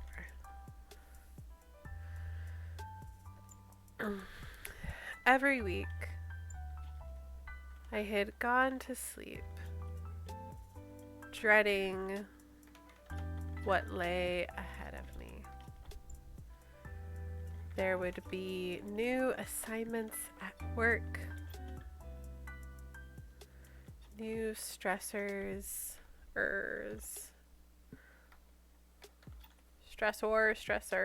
Come on.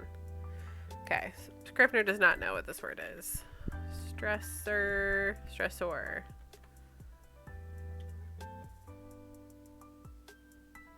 Okay, I was correct. Stressor. Struggle.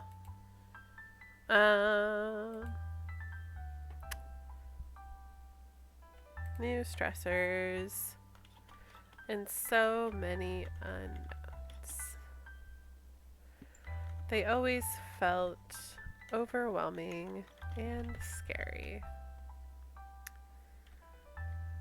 But they didn't tonight. It was admittedly ironic. The upcoming week had more uncertainty than I had seen in years.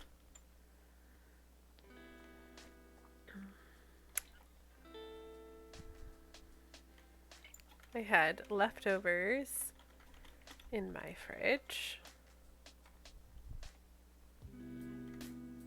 And yet, it had more certainty as well. My cupboards weren't spare. I had leftovers in my fridge. I had already started my new book, which I was glad for. It was dense.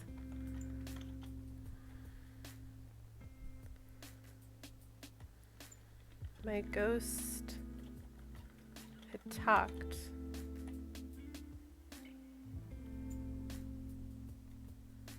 Was still talking.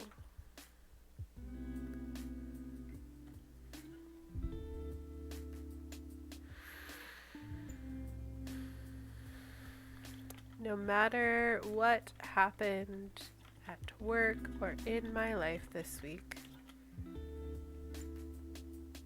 I had excitement. I had good things to look forward to. Even if it was just my ghost. And just the voice of my ghost and delicious leftovers in my refrigerator. The jury was still out on the book. Oop. No.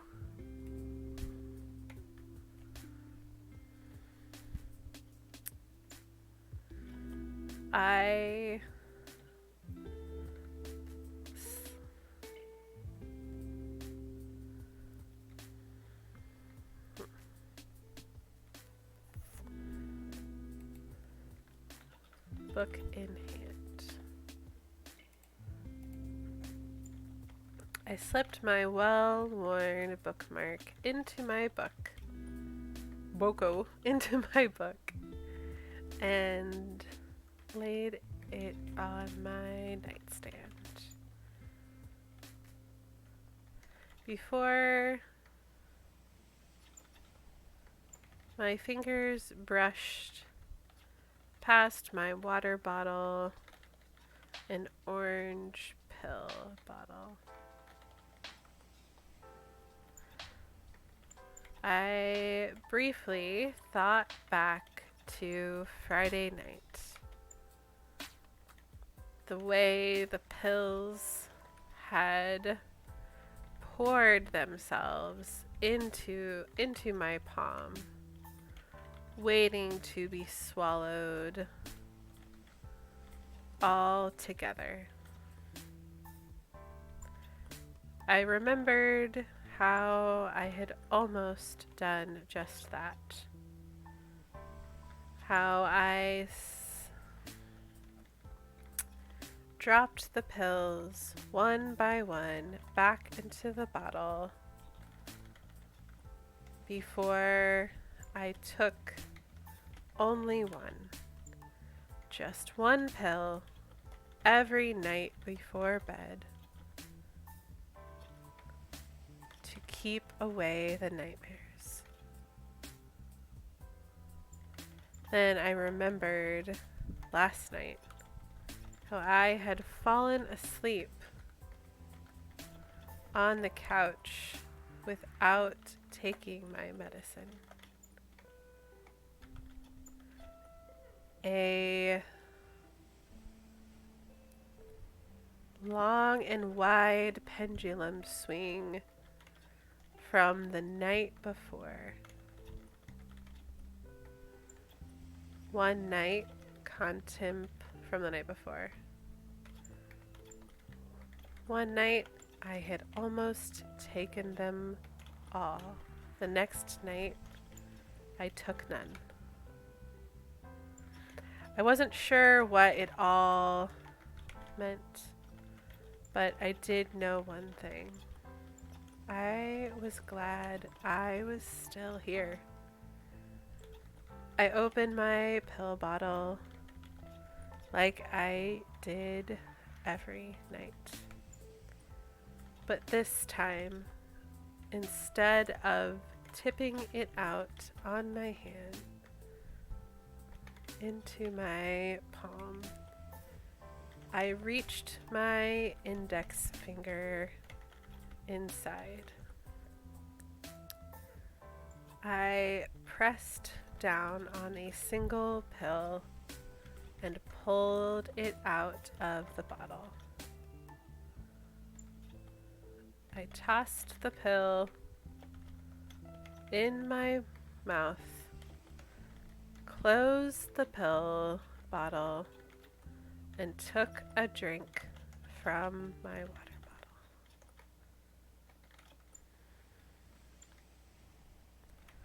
Satisfied with this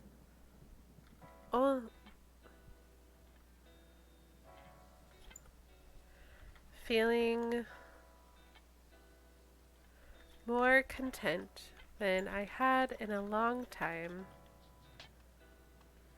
I settled into my pillows and drifted off to sleep.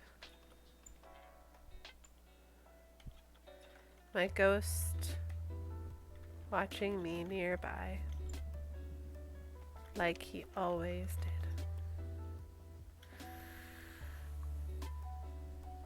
We hit Sunday night, guys. Okay. So I wrote a lot. So here's what I'm going to do. I'm going to read everything I wrote. And I'm feeling good about tonight, like being on stream tonight and just everything. I think I've written everything that I'm going to write tonight, but today is not over. The stream is not over. So I'm going to read everything I wrote. And then I'd love if you guys hung out and played a game with me. You can ask me questions about the story, about kind of what's going to happen next. I'll answer things as I deem them answerable. You know what? Let me read this whole chapter. You guys want that whole chapter? No one's telling me no, so I'm gonna do it. Okay, so for context, the end of the previous chapter is a flashback. Do what feels good. Okay, well, this feels good. So for context, the end of the previous chapter is a flashback. She falls asleep and has a flashback, which is what we see, where it's basically like the last time she was ever in a grocery store. It's a reminder that it's kind of her dream, but yeah, so now we're in the morning. Okay. When I woke up, I couldn't remember where I was. I lay stiffly with my eyes closed and my hands on my face, trying to place myself. I knew I wasn't in my bed. My neck ached and my muscles were sore. I had slept somewhere far more firm than my mattress. Not that I had really slept well. I had tossed and turned all night. Well, I had tried to toss and turn. There wasn't much space to roll around wherever I had slept. I hadn't left my apartment, had I? I had to figure it out eventually. I rubbed my face and slowly opened my eyes to see the ceiling of my apartment. My living room, specifically. So I definitely hadn't left my apartment last night. That didn't surprise me, despite my disorientation. I hadn't had anything to drink. Not that I ever had alcohol. What was the point? So why did I feel so hungover? I must be on my couch, I realized. Why had I slept on my couch? Nothing was adding up. Nothing made sense. Slowly, carefully, I began to sit up. My joints and muscles groaned and protested as I tried to move. Looking down at my lap, I realized I had been covered by one of my blankets. Who had done that? Why had I slept on my couch? I sifted through my memories, trying to find something, anything from the night before. I felt a chill run down my spine. My ghost appeared directly in front of my face. That was odd, too. I normally had to turn around or look beside me to find him. Concern filled his formless face, or at least what I had always assumed was his face. I had never considered how remarkable it was that I could glean emotions and expressions from something that had objectively none of those things. His state of being had always made sense to me, even with its lack of form or details. I even knew his gender. I didn't understand how I knew any of this, but I did. How are you feeling? My ghost broke the silence. I didn't know how I felt. Groggy, sore, exhausted, emotionally spent. What had happened to me last night? The last question lingered in my mind. I found my voice again. What happened last night? I don't know. My ghost shook his head. He was just as confused as me. You sat down on the couch after dinner and fell asleep almost instantly. You kept thrashing and calling out all night. I tried to wake you up, but you kept swatting me away. No wonder I felt hungover. I was doubtful that I had slept at all. I fumbled around on the couch for my phone. I found it stuck between the cushions. I tapped the home button and the screen lit up. I glanced up at the battery indicator. The battery was low at 28%. It rarely got that low unless I listened to music or an audiobook on my walk to and from work. The screen darkened before I realized I hadn't looked at the time. I sighed and tapped the home button again. This time I made sure to focus only on the digital clock on my lock screen. It told me that it was only a few minutes after 6 a.m. Surprised, I held my phone up for my ghost for him to see. I woke up at my usual time, I informed him, as if he couldn't see the screen for himself. Not that he really seemed to understand my phone or most modern technology. I thought back to the incident at the store the day before. I had tried to explain the concept of next day delivery to him, but he had been bent on getting me to buy the food storage in the store. I would have been more inclined to side with him if it hadn't meant lugging a heavy box several blocks all the way back to my 4th floor apartment. Thanks, but no thanks.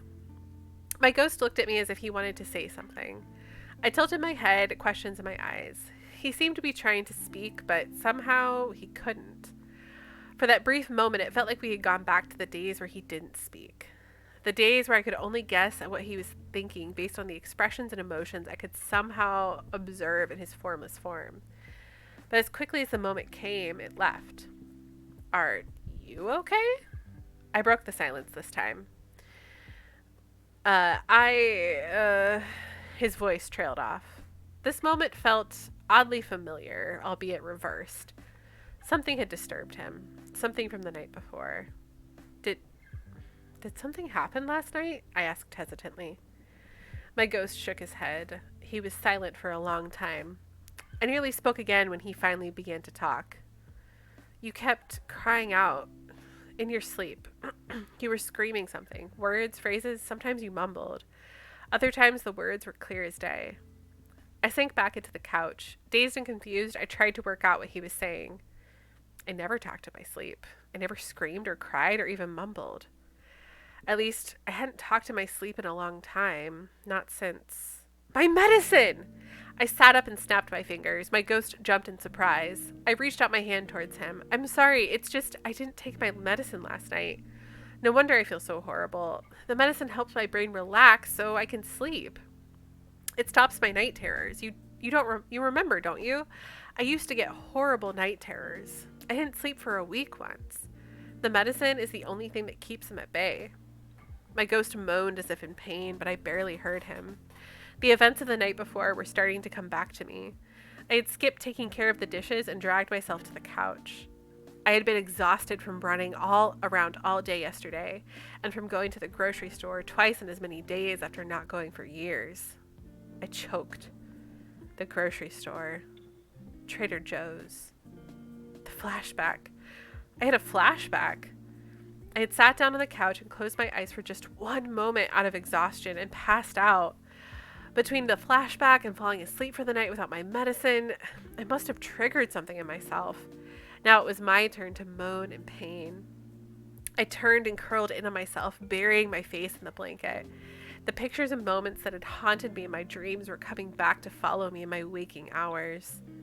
My breathing. I couldn't control my breathing. I gasped and gulped for air. Tears stung my eyes. I dug my fingers into my head, squeezed my eyes shut, and buried my face further into the blanket.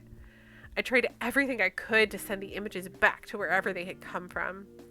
But it was no use. They just kept coming. They moved so quickly I couldn't even process what I was supposed to be seeing. All I knew was that they wouldn't stop. Breathe. A voice I didn't recognize broke through the images for a moment and disappeared again. I can't, I insisted. There's nothing left in me. You can, the voice broke through again. You know what to do. Just one more breath. I did. I did know what to do. But the act of doing it felt far too impossible right now. But somehow, some way, my fingers fumbled around until they found my phone. As I grabbed it, my thumb found its way to my home button. Miraculously, my fingerprints scanned and unlocked my phone for me. I tapped the app that was nestled in the front and center of my home screen. The startup screen for the app stayed up for what felt like far too long. My breathing continued to come in starts and gasps. My body shook from the tips of my fingers, up my arms, around my whole nervous system, and all the way down to my toes. The app finally moved on from the startup screen and began automatically playing a guided breathing. I tried to follow along with the gentle voice of the woman in the recording. At first, I could only breathe in for a moment before I began to hyperventilate. But after too many times through the guided breathing to count, I had finally reached a point where I was breathing normally most of the time. As I sat up, still gasping and hiccuping occasionally, I looked back up to my ghost. He floated in front of me, completely frozen. I hadn't had a moment this bad in a very long time. Not since the last night I slept without my medication. It was hard enough to stay focused without taking my medicine every night. I'd almost forgotten how much worse things could be. But the meltdown and lack of sleep were what was at the forefront of my mind at that moment. One image persisted in my mind long after the panic attacks subsided, and even longer after my breathing returned to completely normal. Why didn't you tell me? I demanded, looking straight at my ghost. What do you mean? His voice was brimming with both confusion and hope. You know exactly what I mean, I retorted. Why would you do something like that? Like what? The hopeful tone was gone, and he was now only confused. Like taking me back to that place. I felt tears begin to fill my eyes again, without warning me. If I wasn't careful, my breathing wouldn't be under control anymore. Which place? I could see his confusion was genuine. Trader Joe's, I told him. The other night wasn't my first time there like I thought. I've been there before. It was the last grocery store I ever went to before I stopped going grocery shopping. Our standoff was interrupted by a knock at my apartment door. We both jumped and whipped around to face the door. Who could that be?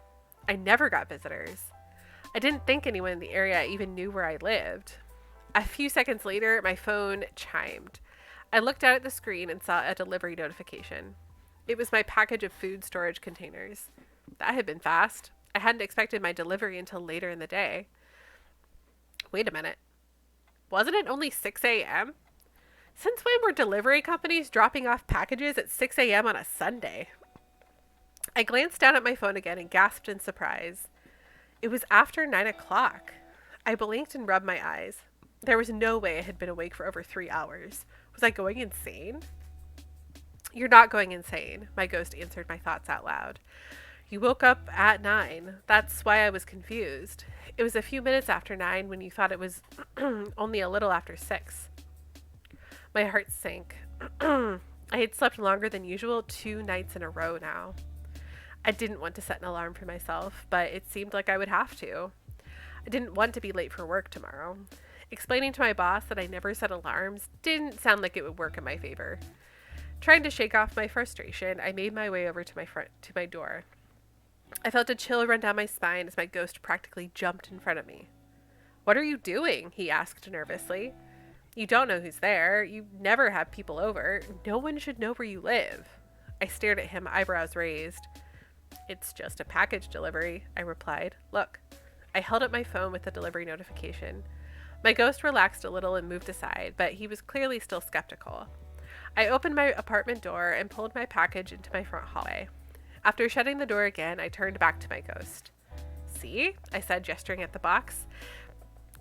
Just a delivery. I get these all the time. How have you never noticed? They don't usually arrive when you're home, he pointed out. He had a point. Most of the time when I had a package or grocery delivery, it was waiting for me when I got home from work.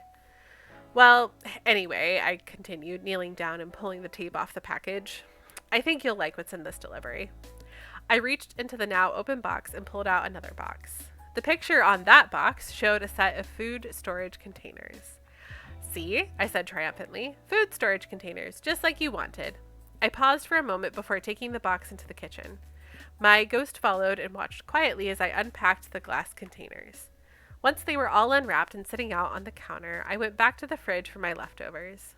Soon, all my leftovers were neatly packaged in the containers. I even had a couple of containers left over. I could put tonight's leftovers in there.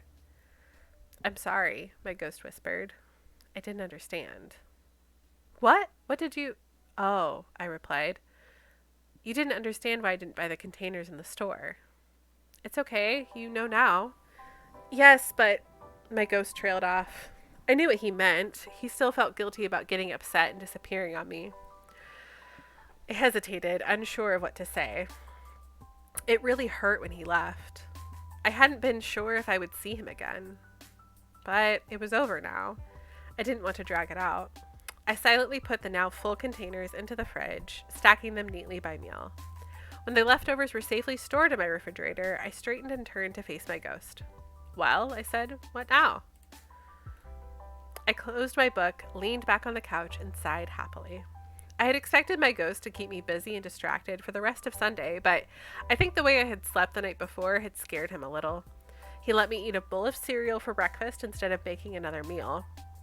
I spent the morning finally getting to finish my book. It was the last in a series, and I was pleased with the ending. I glanced at the time on my phone. It was barely noon. I had the whole rest of Sunday afternoon looming ahead of me. What to do? What was I to do? Boop. What was I to do? I stood and went to my bookshelf, putting the book back where it belonged. I stepped back and surveyed my collection. I had read every single book that I owned.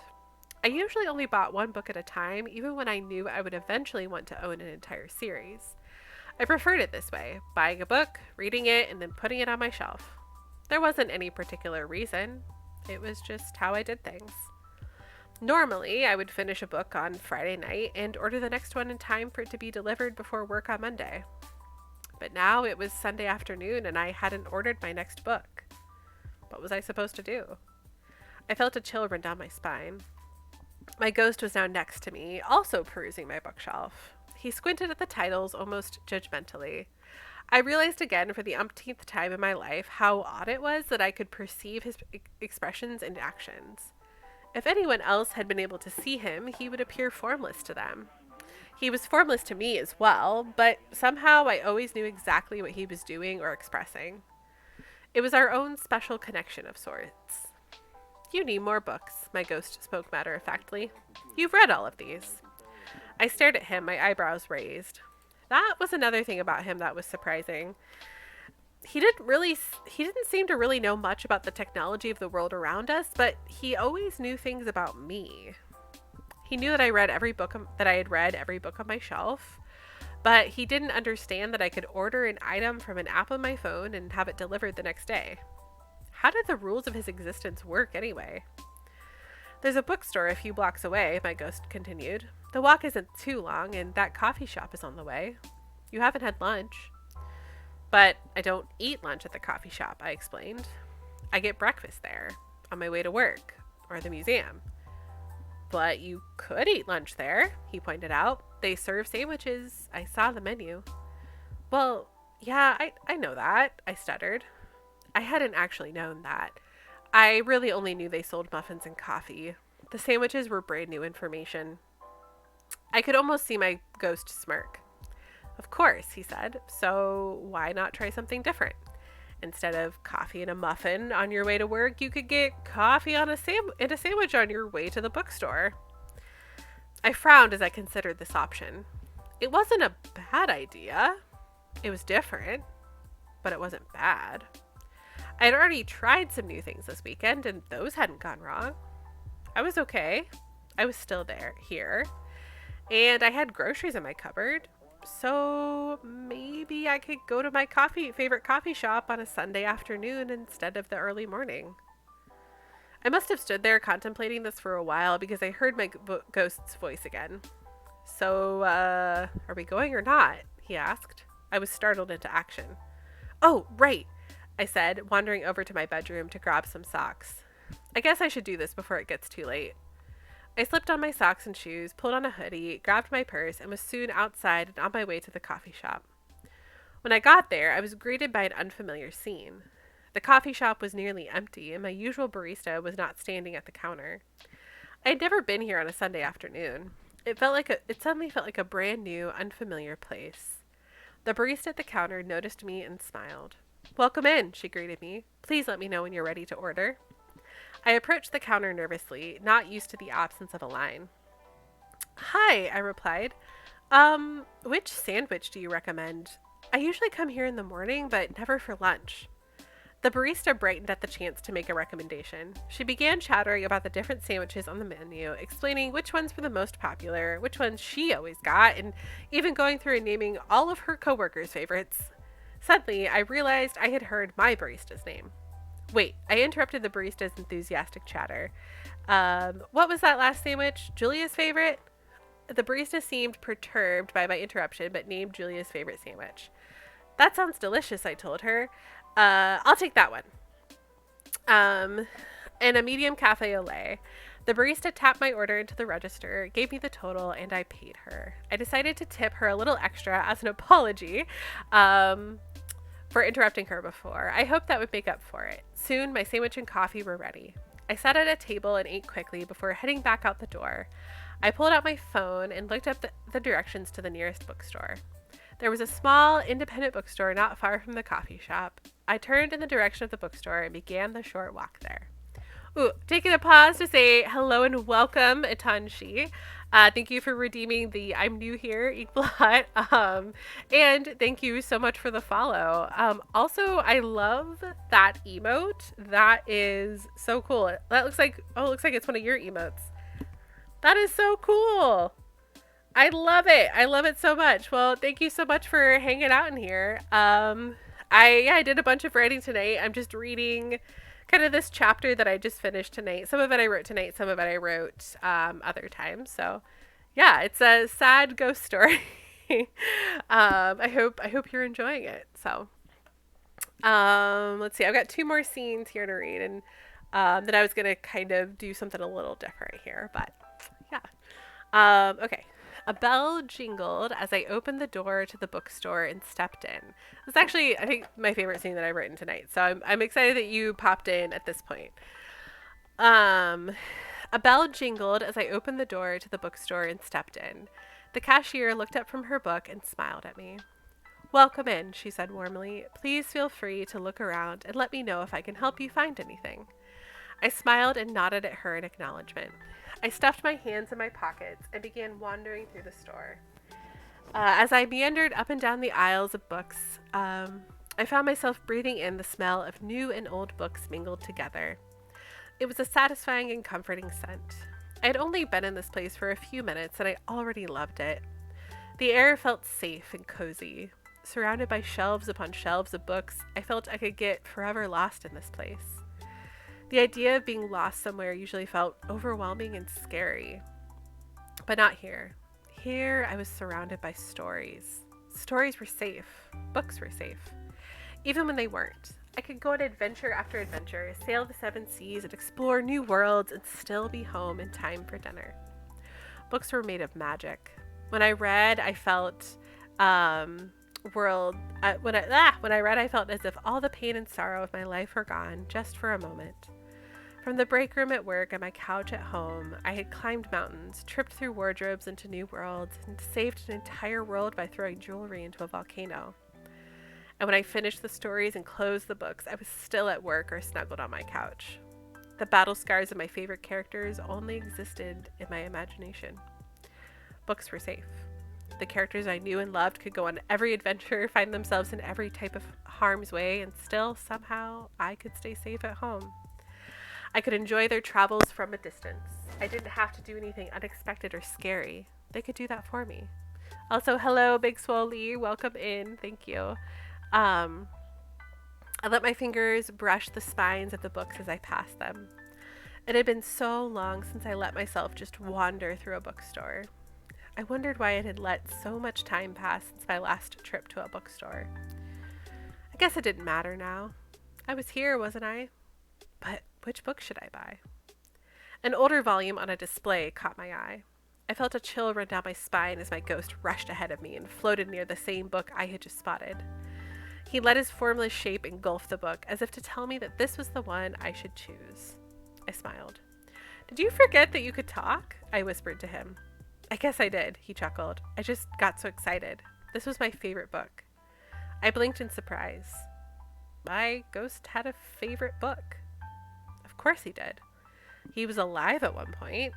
At least I had always assumed that. Ghosts didn't usually start out that way, but who he had been before was never something I had truly considered.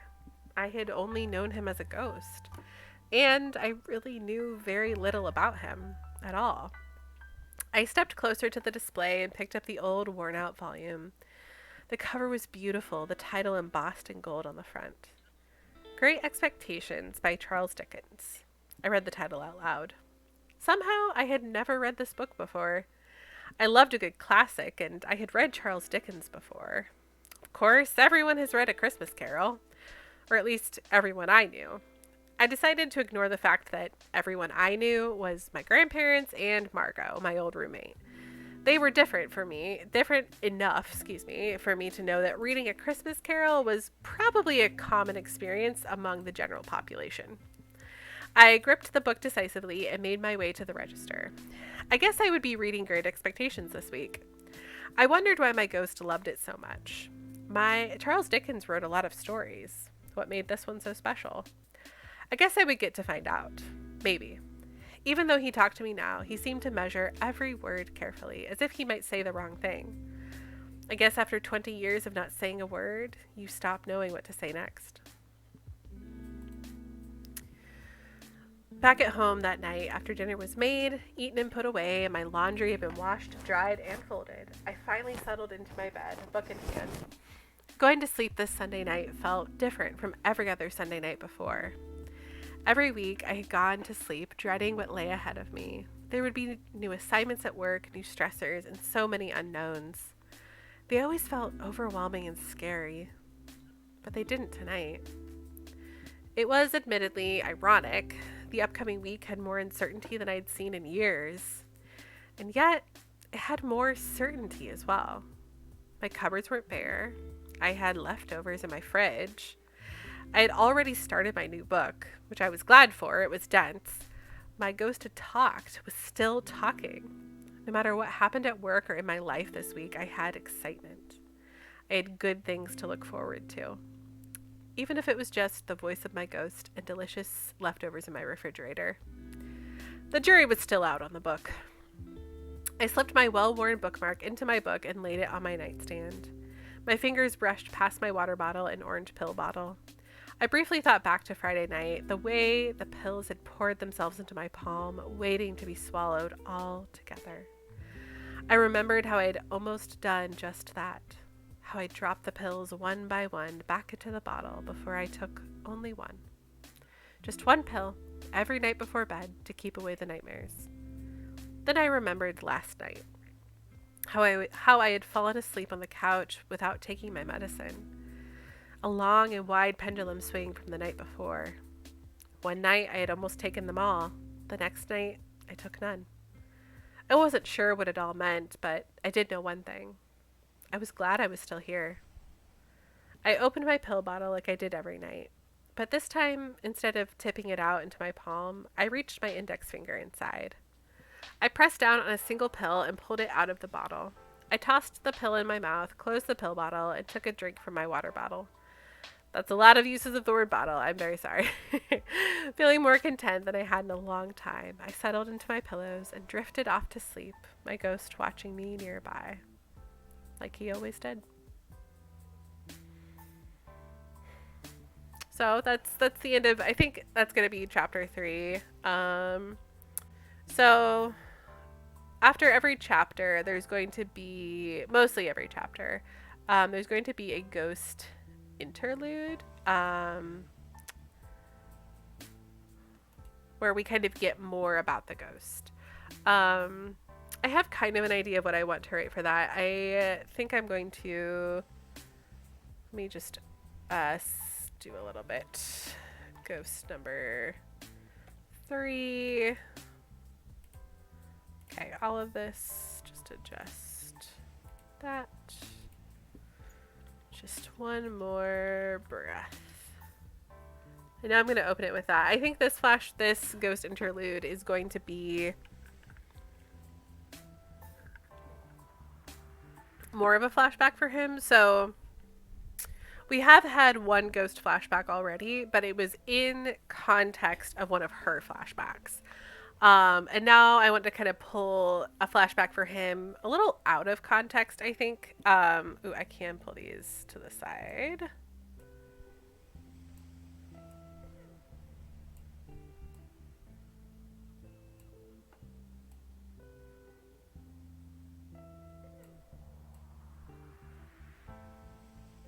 This one, can I pull it out?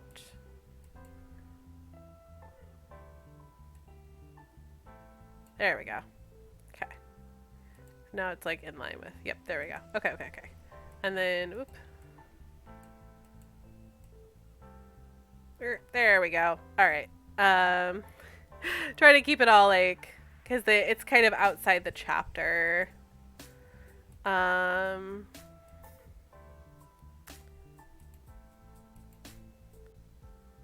So we have mostly every chapter. Although I think these two are going to be together in one chapter.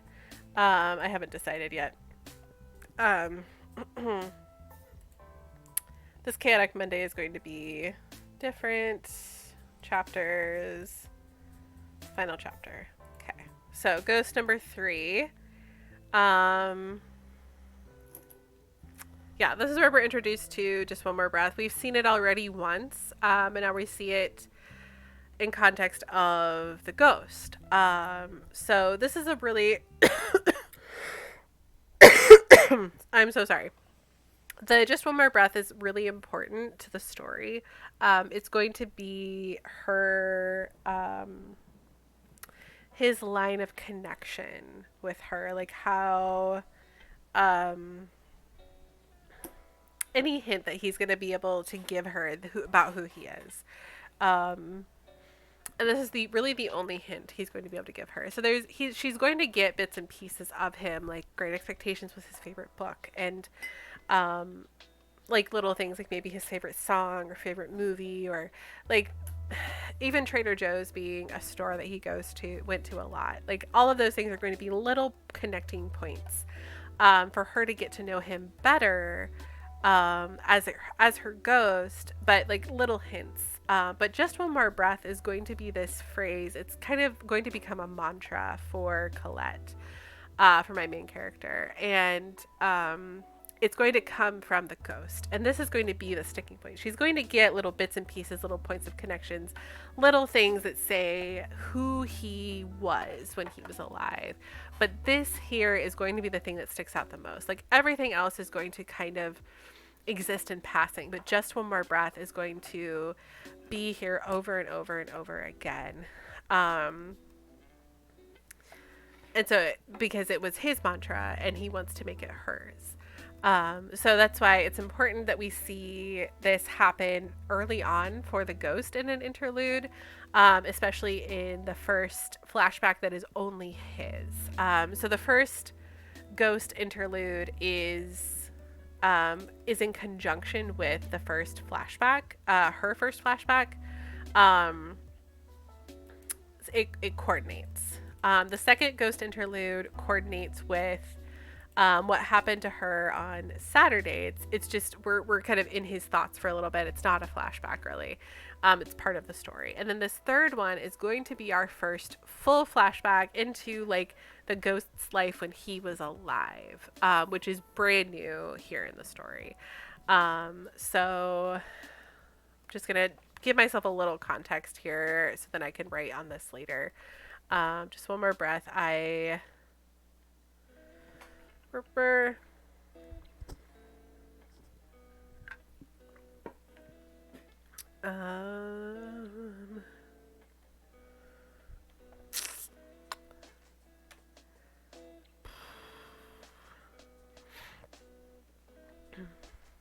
I spoke this phrase over and over again under my breath.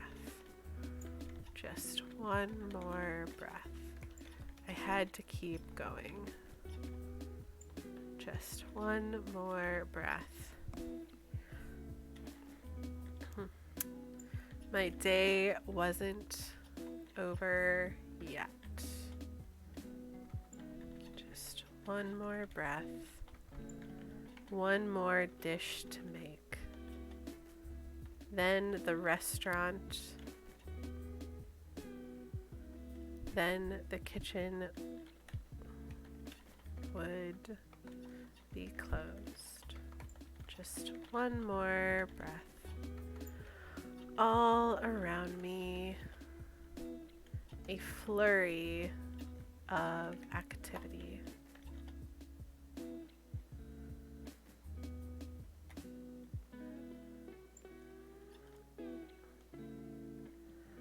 I in the eye of the storm, turning food and arranging plates. I in slow motion as everything rushed around, as everything moved in super speed.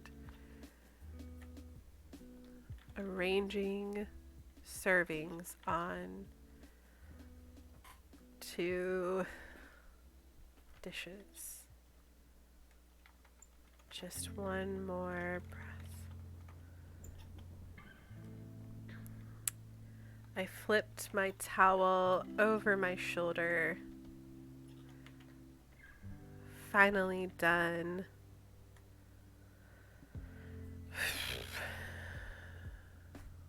Wiping excess sauce off the edges of the meals. I scooped plates up in my hand, my sous chef following closely behind with the others. We set them down carefully on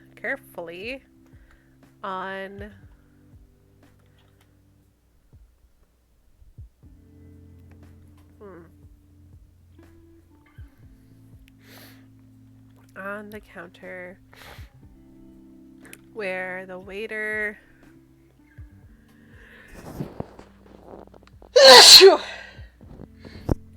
so sorry. We set them down carefully on the counter, where the waiter stood watching us and preparing to bring the meals out to hungry customers. Just one more breath. I helped him arrange the dishes on his serving. That thing. I'll call it a serving platter for now. I know that's not what it's called, but in a group. I helped him arrange the dishes on his serving platter and held the kitchen door open as he walked into the dining room. I closed the kitchen door almost completely. I let myself stop for a moment, waiting and watching to see the reaction of the guests as they tried my meal. Just one more breath. Bam. Another waiter rushing to get back to the kitchen and not noticing I was standing at the door ran into me. He jumped in surprise and grabbed at the pitcher he was holding, but it was too late. It fell. I slipped. He slipped. We fell together. Oop, actually, just one more. Let me make that. Let me cut that off there. Just one more. There we go. One more breath, I told myself,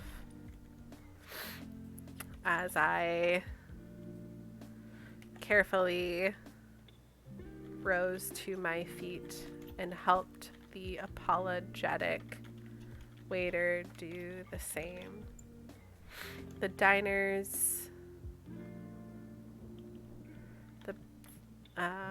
The restaurant patrons had already returned to their meals. After all, no one important was hurt.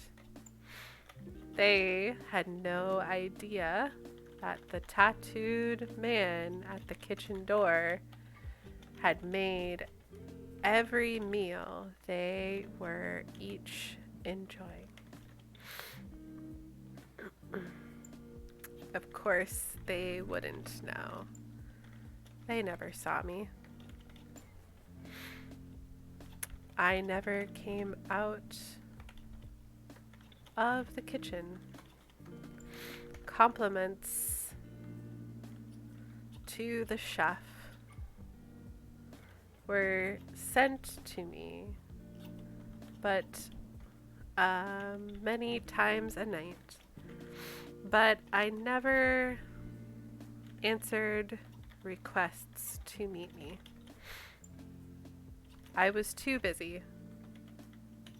There were too many things to do. Sure, I had a sous chef. I had many cooks in my kitchen, each one assigned a role. But I was responsible for the main event, the main dishes. Every night, while everyone around me chopped and stirred and sauteed, I was the one who put on the finishing touches for every single meal. I plated. I made sure every meal came together perfectly, exactly as I intended it. This was my restaurant, after all.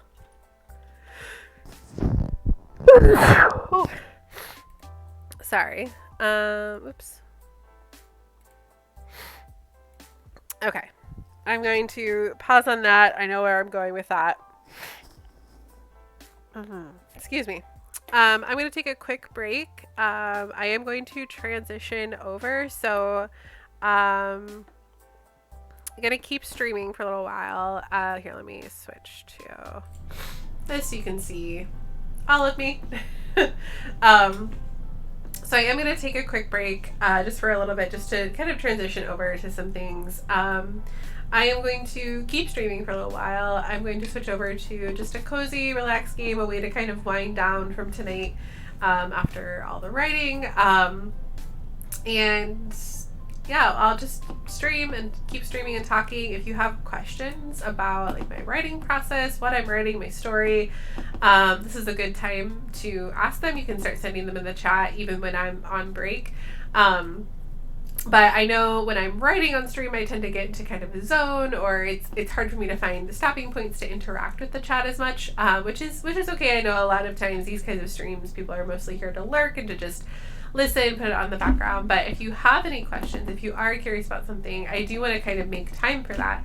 So I'm going to kind of do another little bit of streaming time with just playing a game. I'll find kind of a relaxing game to play, either Animal Crossing or something else. I might just do default to Animal Crossing because that's what I tend to do, but I have another game I think you guys might like seeing on stream. So especially since I promised cozy, which Animal Crossing is quite cozy, but there's another one, another game that I actually would like to restart that's very cozy as well. So we'll see what I decide while I am on break here. But gonna take a break, gonna run another ad. I appreciate you guys sticking around for kind of the next part of the stream. So, see you soon.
of the orbital Discovery, and the shuttle has cleared the tower.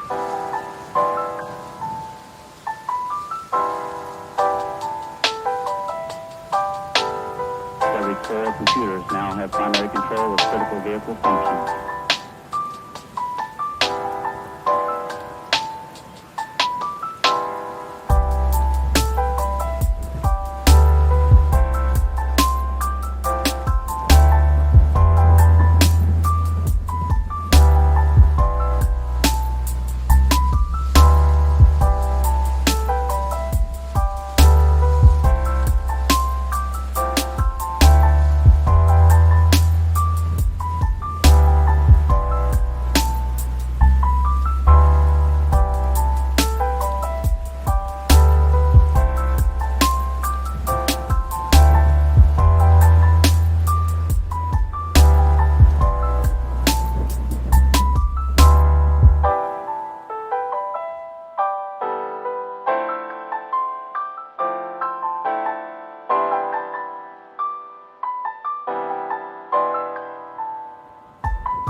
So I decided, I don't know if you can hear in the background, hang on, this is super loud.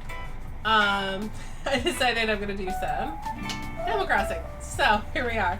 I will likely switch to something else after a little while. Turn some of this music down. Actually, I'm gonna turn this, pause that, just because Animal Crossing has its own music. So, yeah, while I play around with Animal Crossing, I'll talk a little bit about writing process, maybe get a little tour of my island.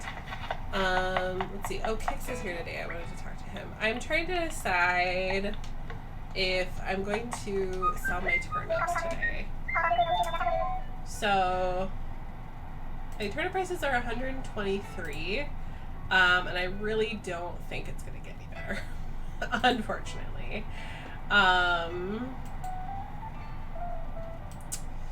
Based on other prices I've had this week, ooh, Mage's Booties. Those are cute. Based on other prices I've had this week, I don't think it's gonna get better from that, but the predictor that I have says that it could improve tomorrow, but the highest it will go is like 10 higher than what it is right now. Which I didn't really buy a lot of turnips this week. So, like, it's not a huge deal if I don't get an over 200 price. But it's also kind of a bummer, because I also didn't buy a lot of turnips this week. Okay, all of this other stuff either, actually, I can go back to my house right now and I'll show you guys, how much I bought. It's truly pitiful. Oh, it's up here. Oh, no, I don't want it. That was an accident. Sorry, chum. No. Okay, thanks, Kix. Okay, let me... Oh, I see a balloon.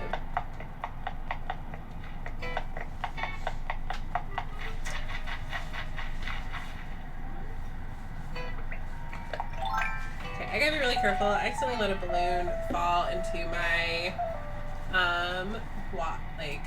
water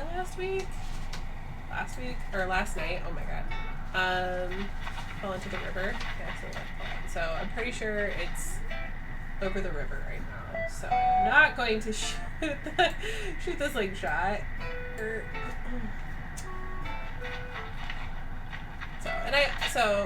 I bought my turnips for $95 this week, the small amount that I didn't get.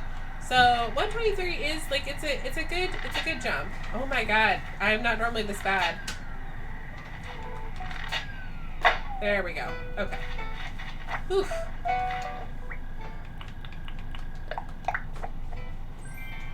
Ooh, an Imperial Partition. Let me see what this looks like. Yay. Okay, a brown one. Very cool. Also, I let one of my cats in here. The other one was already in here. And she's now sitting in a paper bag, which she's been very into just like sitting in bags and boxes recently, like more than normal. So I have some questions. She's a little dirty. Ooh, I need to water these flowers. Okay, I'm gonna grab my turnips and sell them before my next cranny closes, and then I will go around and take care of all of the shenanigans that are happening here. Still no black cosmos, okay. Would probably help if I watered them every day, like you're supposed to, but it's fine. I am very bad at actually keeping up with this game, so. Let's sell my turnips, and then actually I may...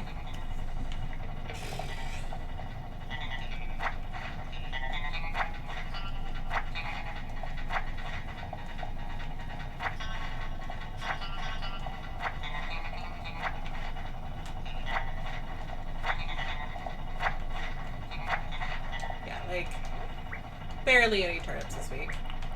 It was not a good week for buying turnips for me.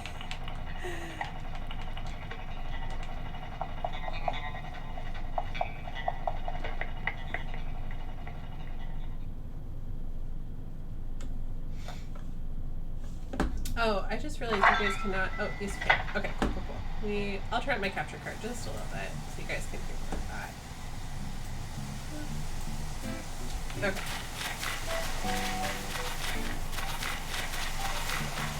Probably one of these two. I think I'm hard somehow. This is I get really like, I feel like you have to be kind of intense to really keep up with. Oh, I somehow did not get bitten by that tarantula. That's interesting. Oh well, I'm not gonna question that.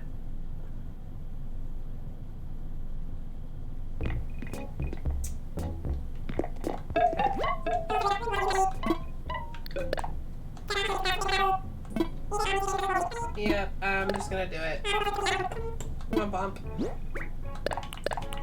Not my favorite Uncharted person, but better than nothing. And hey, that's more bells than I had before, so yay! Okay.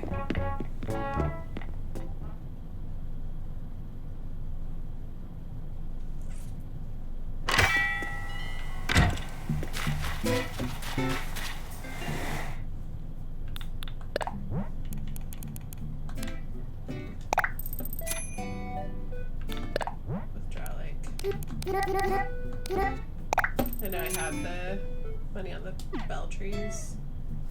Okay, I'm actually going to wrap this one up for now. I am going to grab another game here. Probably a better way of doing this.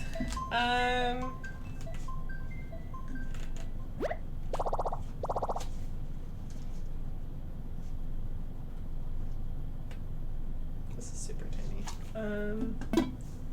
Trying to decide. Okay, I've been thinking about this game, one game that I have a lot that I was really into for a while. I don't know if I was like super into it, but I played a lot of it. Or not even a lot of it though. Like, I played it for a few days and then I stopped. And I'm gonna try it again.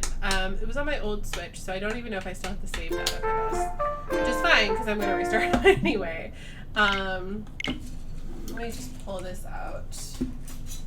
I am weird in that I prefer to buy game cartridges. I have recently bought a lot of games as digital downloads, but I do like to get games as cartridges because then I can share them.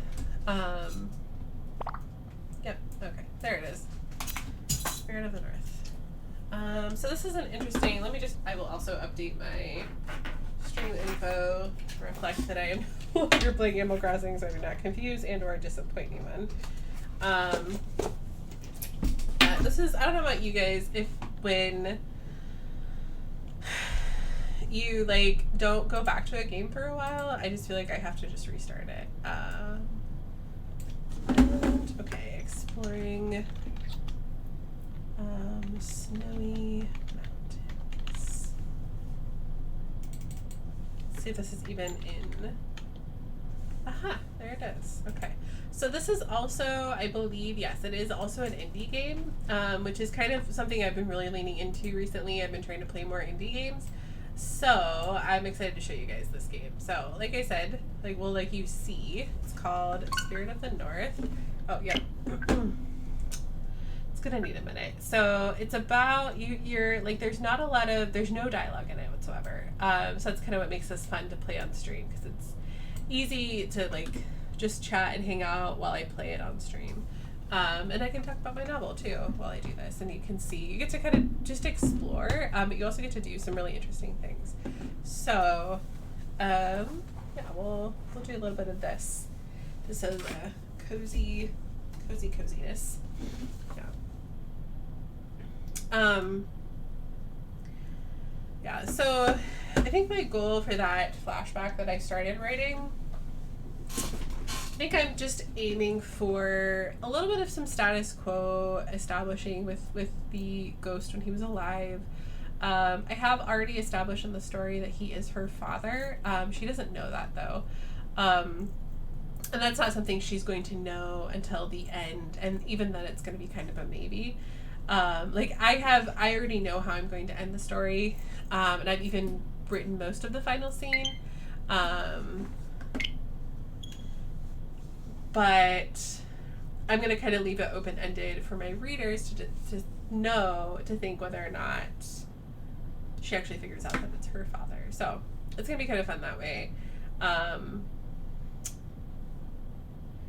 Yeah. So it's, I think in this scene, like, we're showing him, in a restaurant, which is where he worked. So a big thing about him is that he worked in the restaurant industry. Okay, so I am going to hit start new game. So it does have my save data, but yes, I do want to start new game. I realize that takes away everything, but I'm trying to be okay with it. Yeah, I'm actually totally okay with it, so it's fine. Also, for anyone, I'll just, I'm going to redeem my own ink blot here. Oops. And say that there is a honey sighting.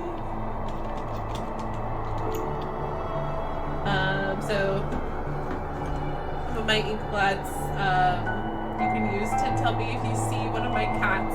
Okay, so let me, here, this game is starting. So, in this game you play as a fox. And I am starting fresh on this one. I played part of the game. Actually, I got decently far into it, but it's been so long since I played it, I thought I would just restart.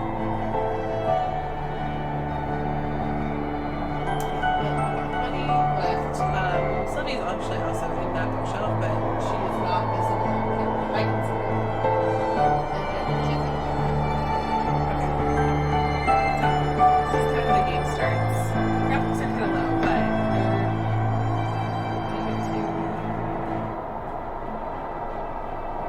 So there's like you're following this pathway in the sky. It's kind of cool. So you just start off this way, just chilling. So you this is a good way to learn the controls, like jumping. So there's a couple of ways to jump and then to bark, of course, because you're a wolf. I'm trying to remember if there's like a way to. Okay, that's creepy.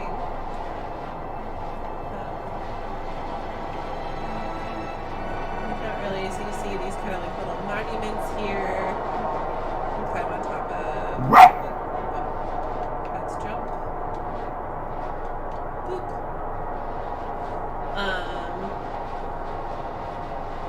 Down here. So you're like, you're kind of meant to be following this pathway in the sky, but these little stone things are interesting too. So then you see. So again, this is kind of just how the game is you just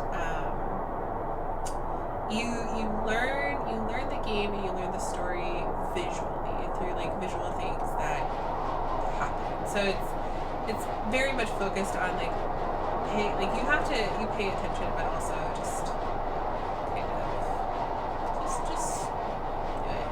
This is a game that I like when I was playing it a lot. I would put on an audiobook. I will say I read a lot of audiobooks while playing very like relaxed, laid back games kind of like this. So like Animal Crossing I'll do that with. This kind of game I would just put on an audiobook and just wander.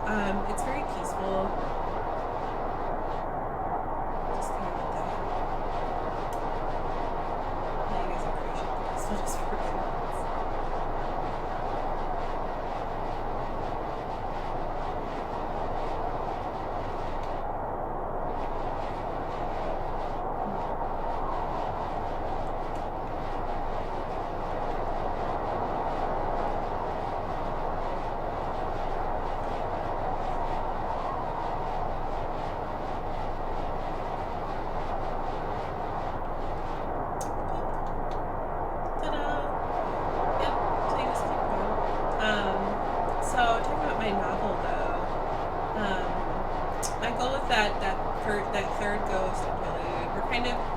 We want to learn more about the father, the ghost, as he was alive. And so things I'll be establishing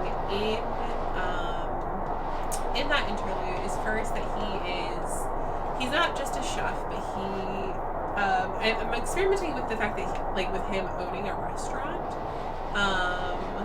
So I was kind of brainstorming with a friend last night about, about kind of his role, what happens to him. I have some general ideas of what I want his story to be, but I was really struggling with some specifics, so she gave me some really helpful suggestions on how we could direct that, or what some possibilities could be for him and his story. The general idea is kind of in the restaurant industry, there's kind of this hidden epidemic of addiction.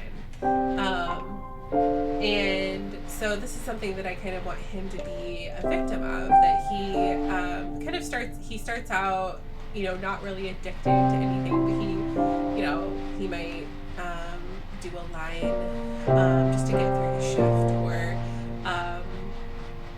drink a little extra to be able to wind down after the end of a long shift. These are important. This is important. I can't remember how. No, I have to do something with this.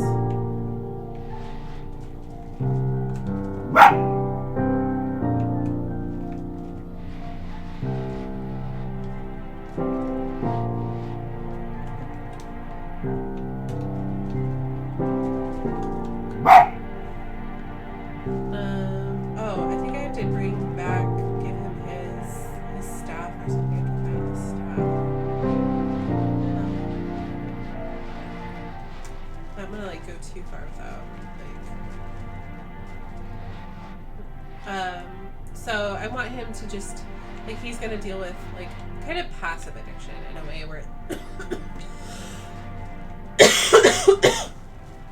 excuse me, he doesn't take it home, he doesn't here it is. Here's his stuff. He doesn't take it home, he doesn't, or if he drinks at home, it's he's trying to live on a day and everything. And slowly but surely maybe he does a little more, he's doing a line in the middle of his shift to get the shift, or doing a line at the end to clean up. And so I've woken up this spirit, which gives me opens the pathway out of the cave. Is kind of what this is, or through the cave, I should say. So I found one of the spirits inside. Can I just this game is just so gorgeous. So as the pressure grows for him, things will get harder and worse. But then he goes with his baby, and it becomes really important to him to stay grounded, to stay sober for her, but not in a he just completely cuts it all off, but just in a I'm definitely not going to take this home anymore. I don't want it to affect my daughter. I don't want it to affect my wife. I want my family to be whole and happy. But then the idea was for something to happen where he loses his job, and he either can't find a new one or struggles to look for a new one. It's just too much for him, and he says I'm not going to even look for a new job at this point, because he's so depressed, he's so overwhelmed, and it's too much. And then because of that, he turns to the drugs and alcohol even more, and just gets harder and harder on him.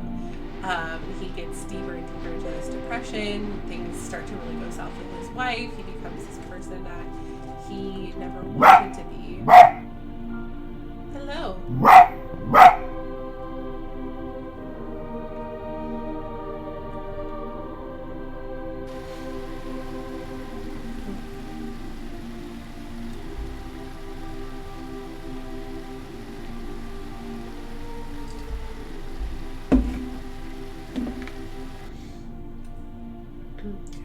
I know I'm supposed to follow that spirit. I already forgot where she went.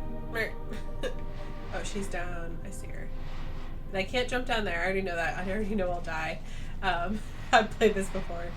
And he's trying to fight against it, but it's just at this point it's consumed him. And so everything's deteriorating, things get bad. He has good days, and that, like, you'll see Colette has memories of his good days and things, good things that happened.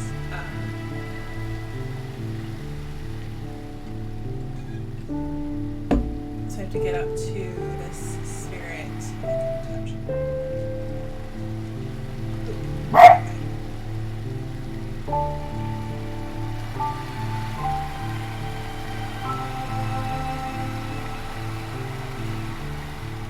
Okay, now that she's all the way up there. I have to do it again.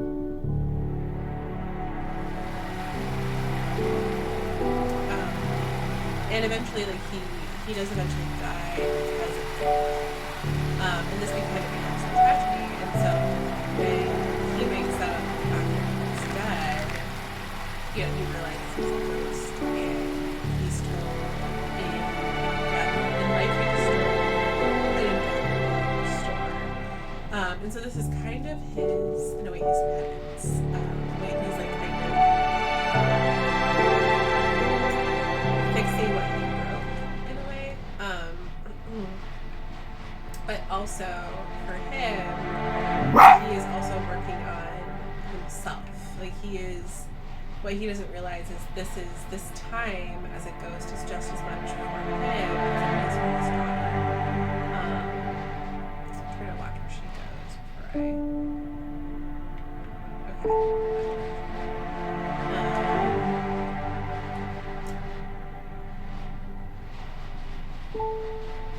and that's going to be kind of a gradual thing too. He's going to have a growth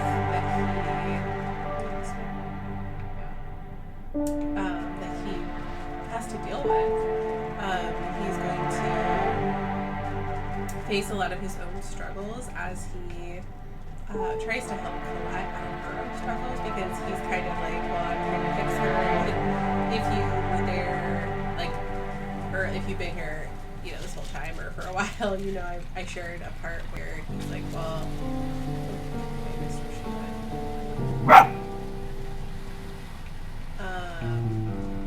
I finally get to be her dad. I finally get to help her and fix her and like kind of get her, pull her out of her own knees and pull her head out from between her knees and, make sure she's socializing and making friends and things and being her dad.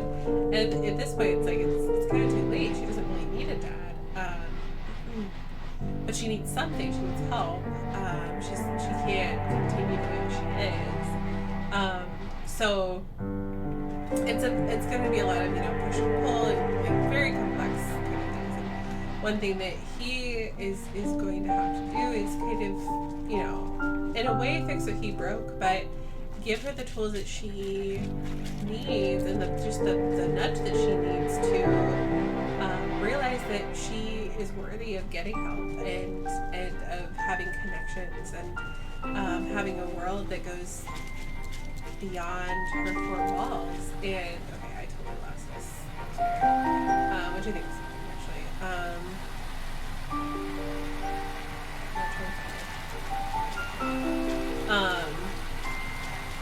and so, like, the way that is going to happen kind of changes and evolves every time I talk about the story, actually. But there's going to be a lot that he goes through, too, as he struggles to face what his addiction did, despite the fact, like, so one thing that I am working to do is at first the readers will be like, he's the villain of the story. And I want eventually for the reader to feel like too hurting for him. Not in the sense that they are empathizing with abuse or the terrible things that he does do when he's alive, but that they are empathizing with, so I can run with L. That's right, that's fine. That they're empathizing with the person behind all of that. They're seeing him as a human being who has also been through trauma and seeing him in context of his trauma. And not excusing bad behavior, but or even making him, like this person's like, oh, he was good and perfect and made all the right choices, because obviously he didn't. He let his addiction get the best of him. He he lost that battle with addiction. His addiction turned him into an abuser, and there were a lot of terrible things that he is being held accountable for that. But also, I think what I want is I want my readers to see that behind every person is someone who wanted to do the right thing, especially every person that we don't like or that is sometimes a source of our trauma. And behind every person who hurts other people is a hurting person who has also been through their own hurts. And again, of course, that does not excuse bad behavior or manipulation. Not hold them accountable for their actions, because I think accountability is part of our healing. Realizing what we have done wrong and realizing when we've done wrong, we've done things to hurt other people. That is a really important step in the healing process. But if we can see humans as humans and give them a chance to recognize what they've done wrong and try and make it right and try and get better for those who do want to get better, I think that's also important. So there's kind of a duality there in holding people who are doing wrong things and being accountable, because there's some horrible things that happen to Colette because of her dad.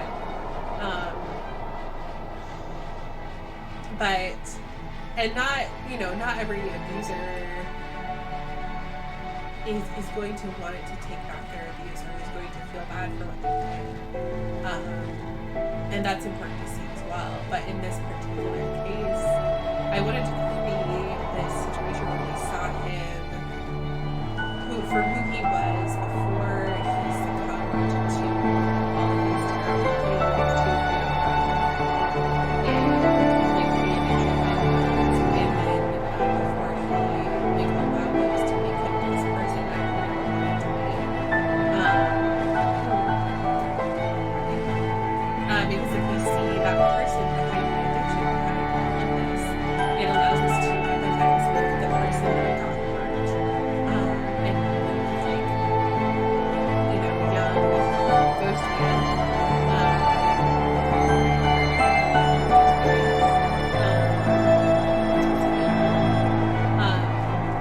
If we can empathize with where he started and see that where he is now, he wants to make it better and he realizes just how much wrong he did, it can make us more empathetic in our approach to people who are trying genuinely sincerely trying to make themselves better.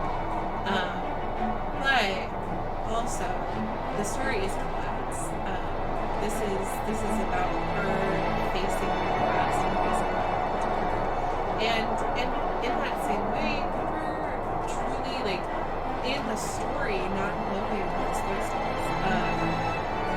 And not knowing where he came from, why he's there, and even not even knowing why he didn't speak to her for so long.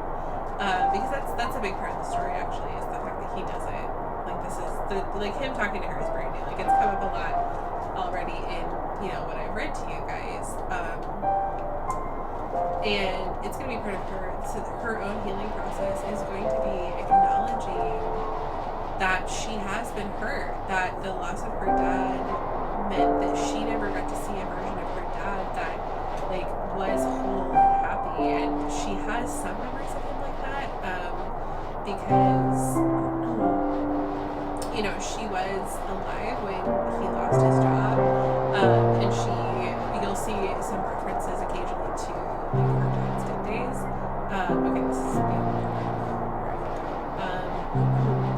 so you'll see occasional references to good days where she remembers things about him, and this is a man who he in life. There are so many things about him that are so good and wonderful, and he did so many good things, and he was well loved and well liked, and then he was consumed by his own pain, and he himself never sought healing and never sought help, and so that way too, he's going to, part of his penance is going to be realizing that, him never seeking that healing and help hurt his daughter. It caused destruction. And one way that he will restore is by helping her break the cycle of this abuse and this addiction. And not that she's addicted to anything, but in a way she kind of is. She's addicted to her solitude. She doesn't want anything other than that. And because it's comfortable, it's safe. Like even as I wrote that scene about, why she likes books. I mean, those are not bad reasons to love books. Books are safe. They are beautiful stories, but also the irony, I think, in what she says is that books are also so very not safe. I think, a lot of times books can, I know I need to interact with the spirit, but I also want to hear and see what this is.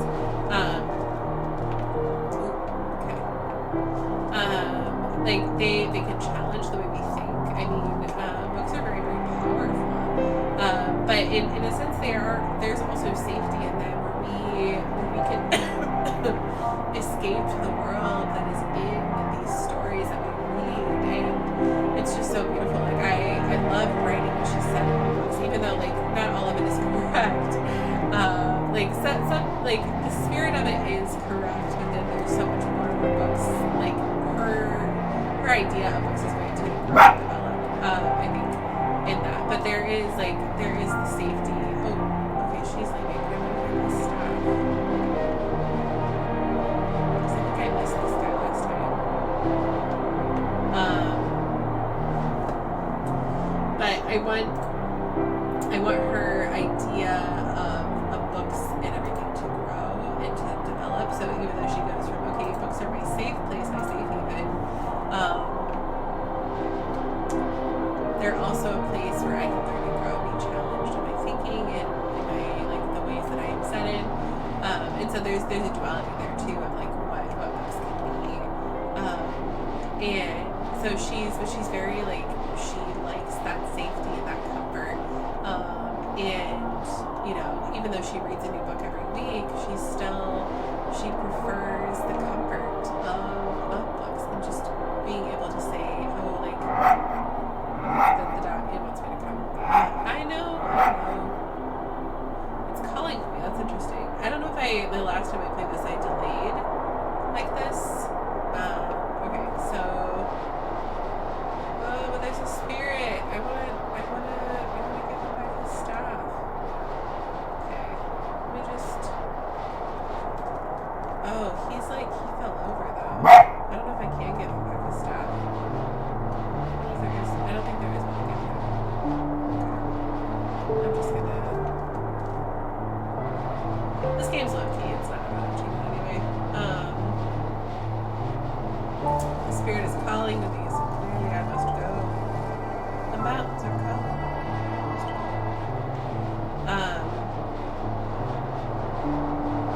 Yeah, there's gonna be, and it's going to be less that he is the only thing that she has, because that's a big thing that shows up a lot in the first few chapters. So she's like, I don't need anybody. I have to ghost. I have books. I'm good.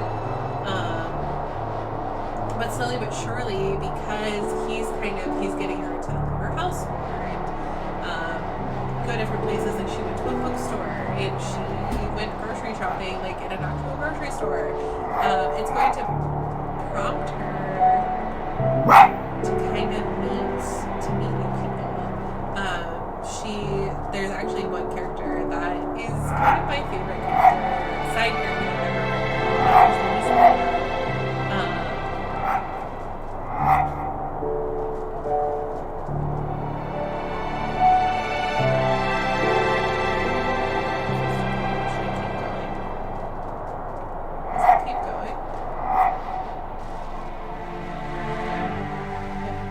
That was the right choice.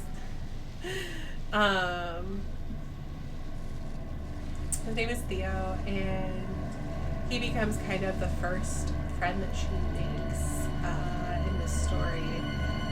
And he is really instrumental in kind of bringing her out of her shell as well. So, and just helping her see that she has value, and as a human, and just like that she deserves to have friends. She deserves to be known, and to be loved. And he's not like, I think a lot of people are going to assume that he's going to be a potential love interest, and that's actually the opposite of what I want for him. I want him to be just this person in her life that, you okay, puppy? I realize it's not puppy, it's a fox, but, you know, it's fine. Ooh. That doesn't look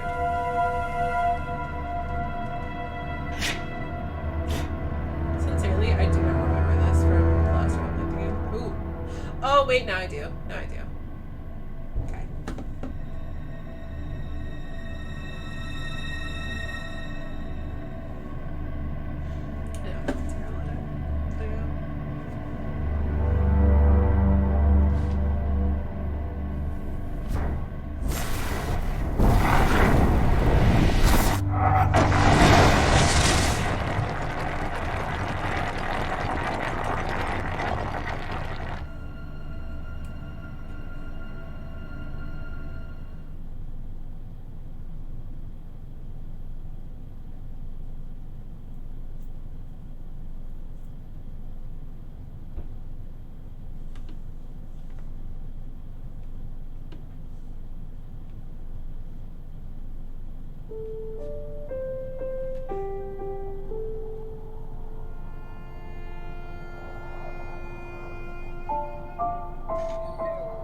chapter 3.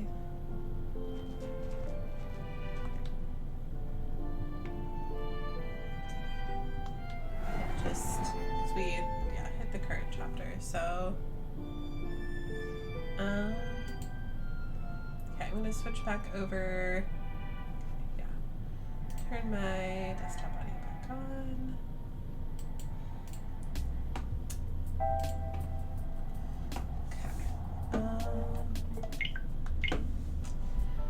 Right, well, it's been a fun evening. Thank you for hanging out with me while I wrote my story.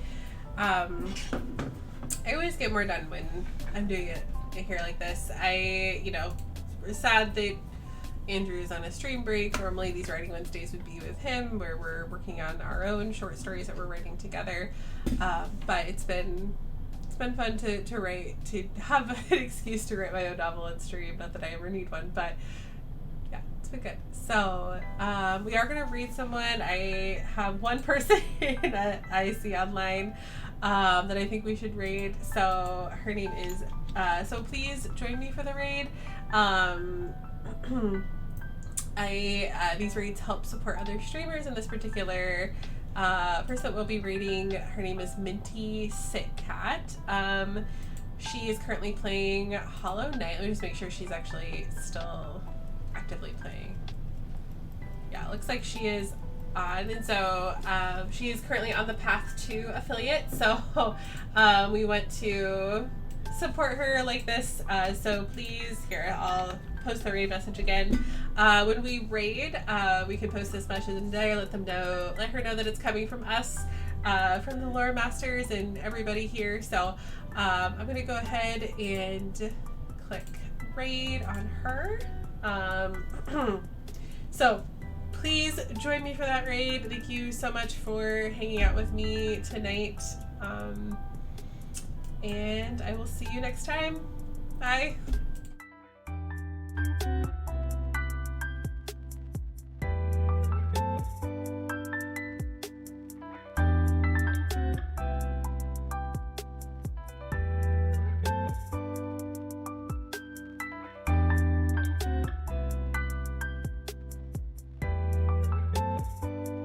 Oh no.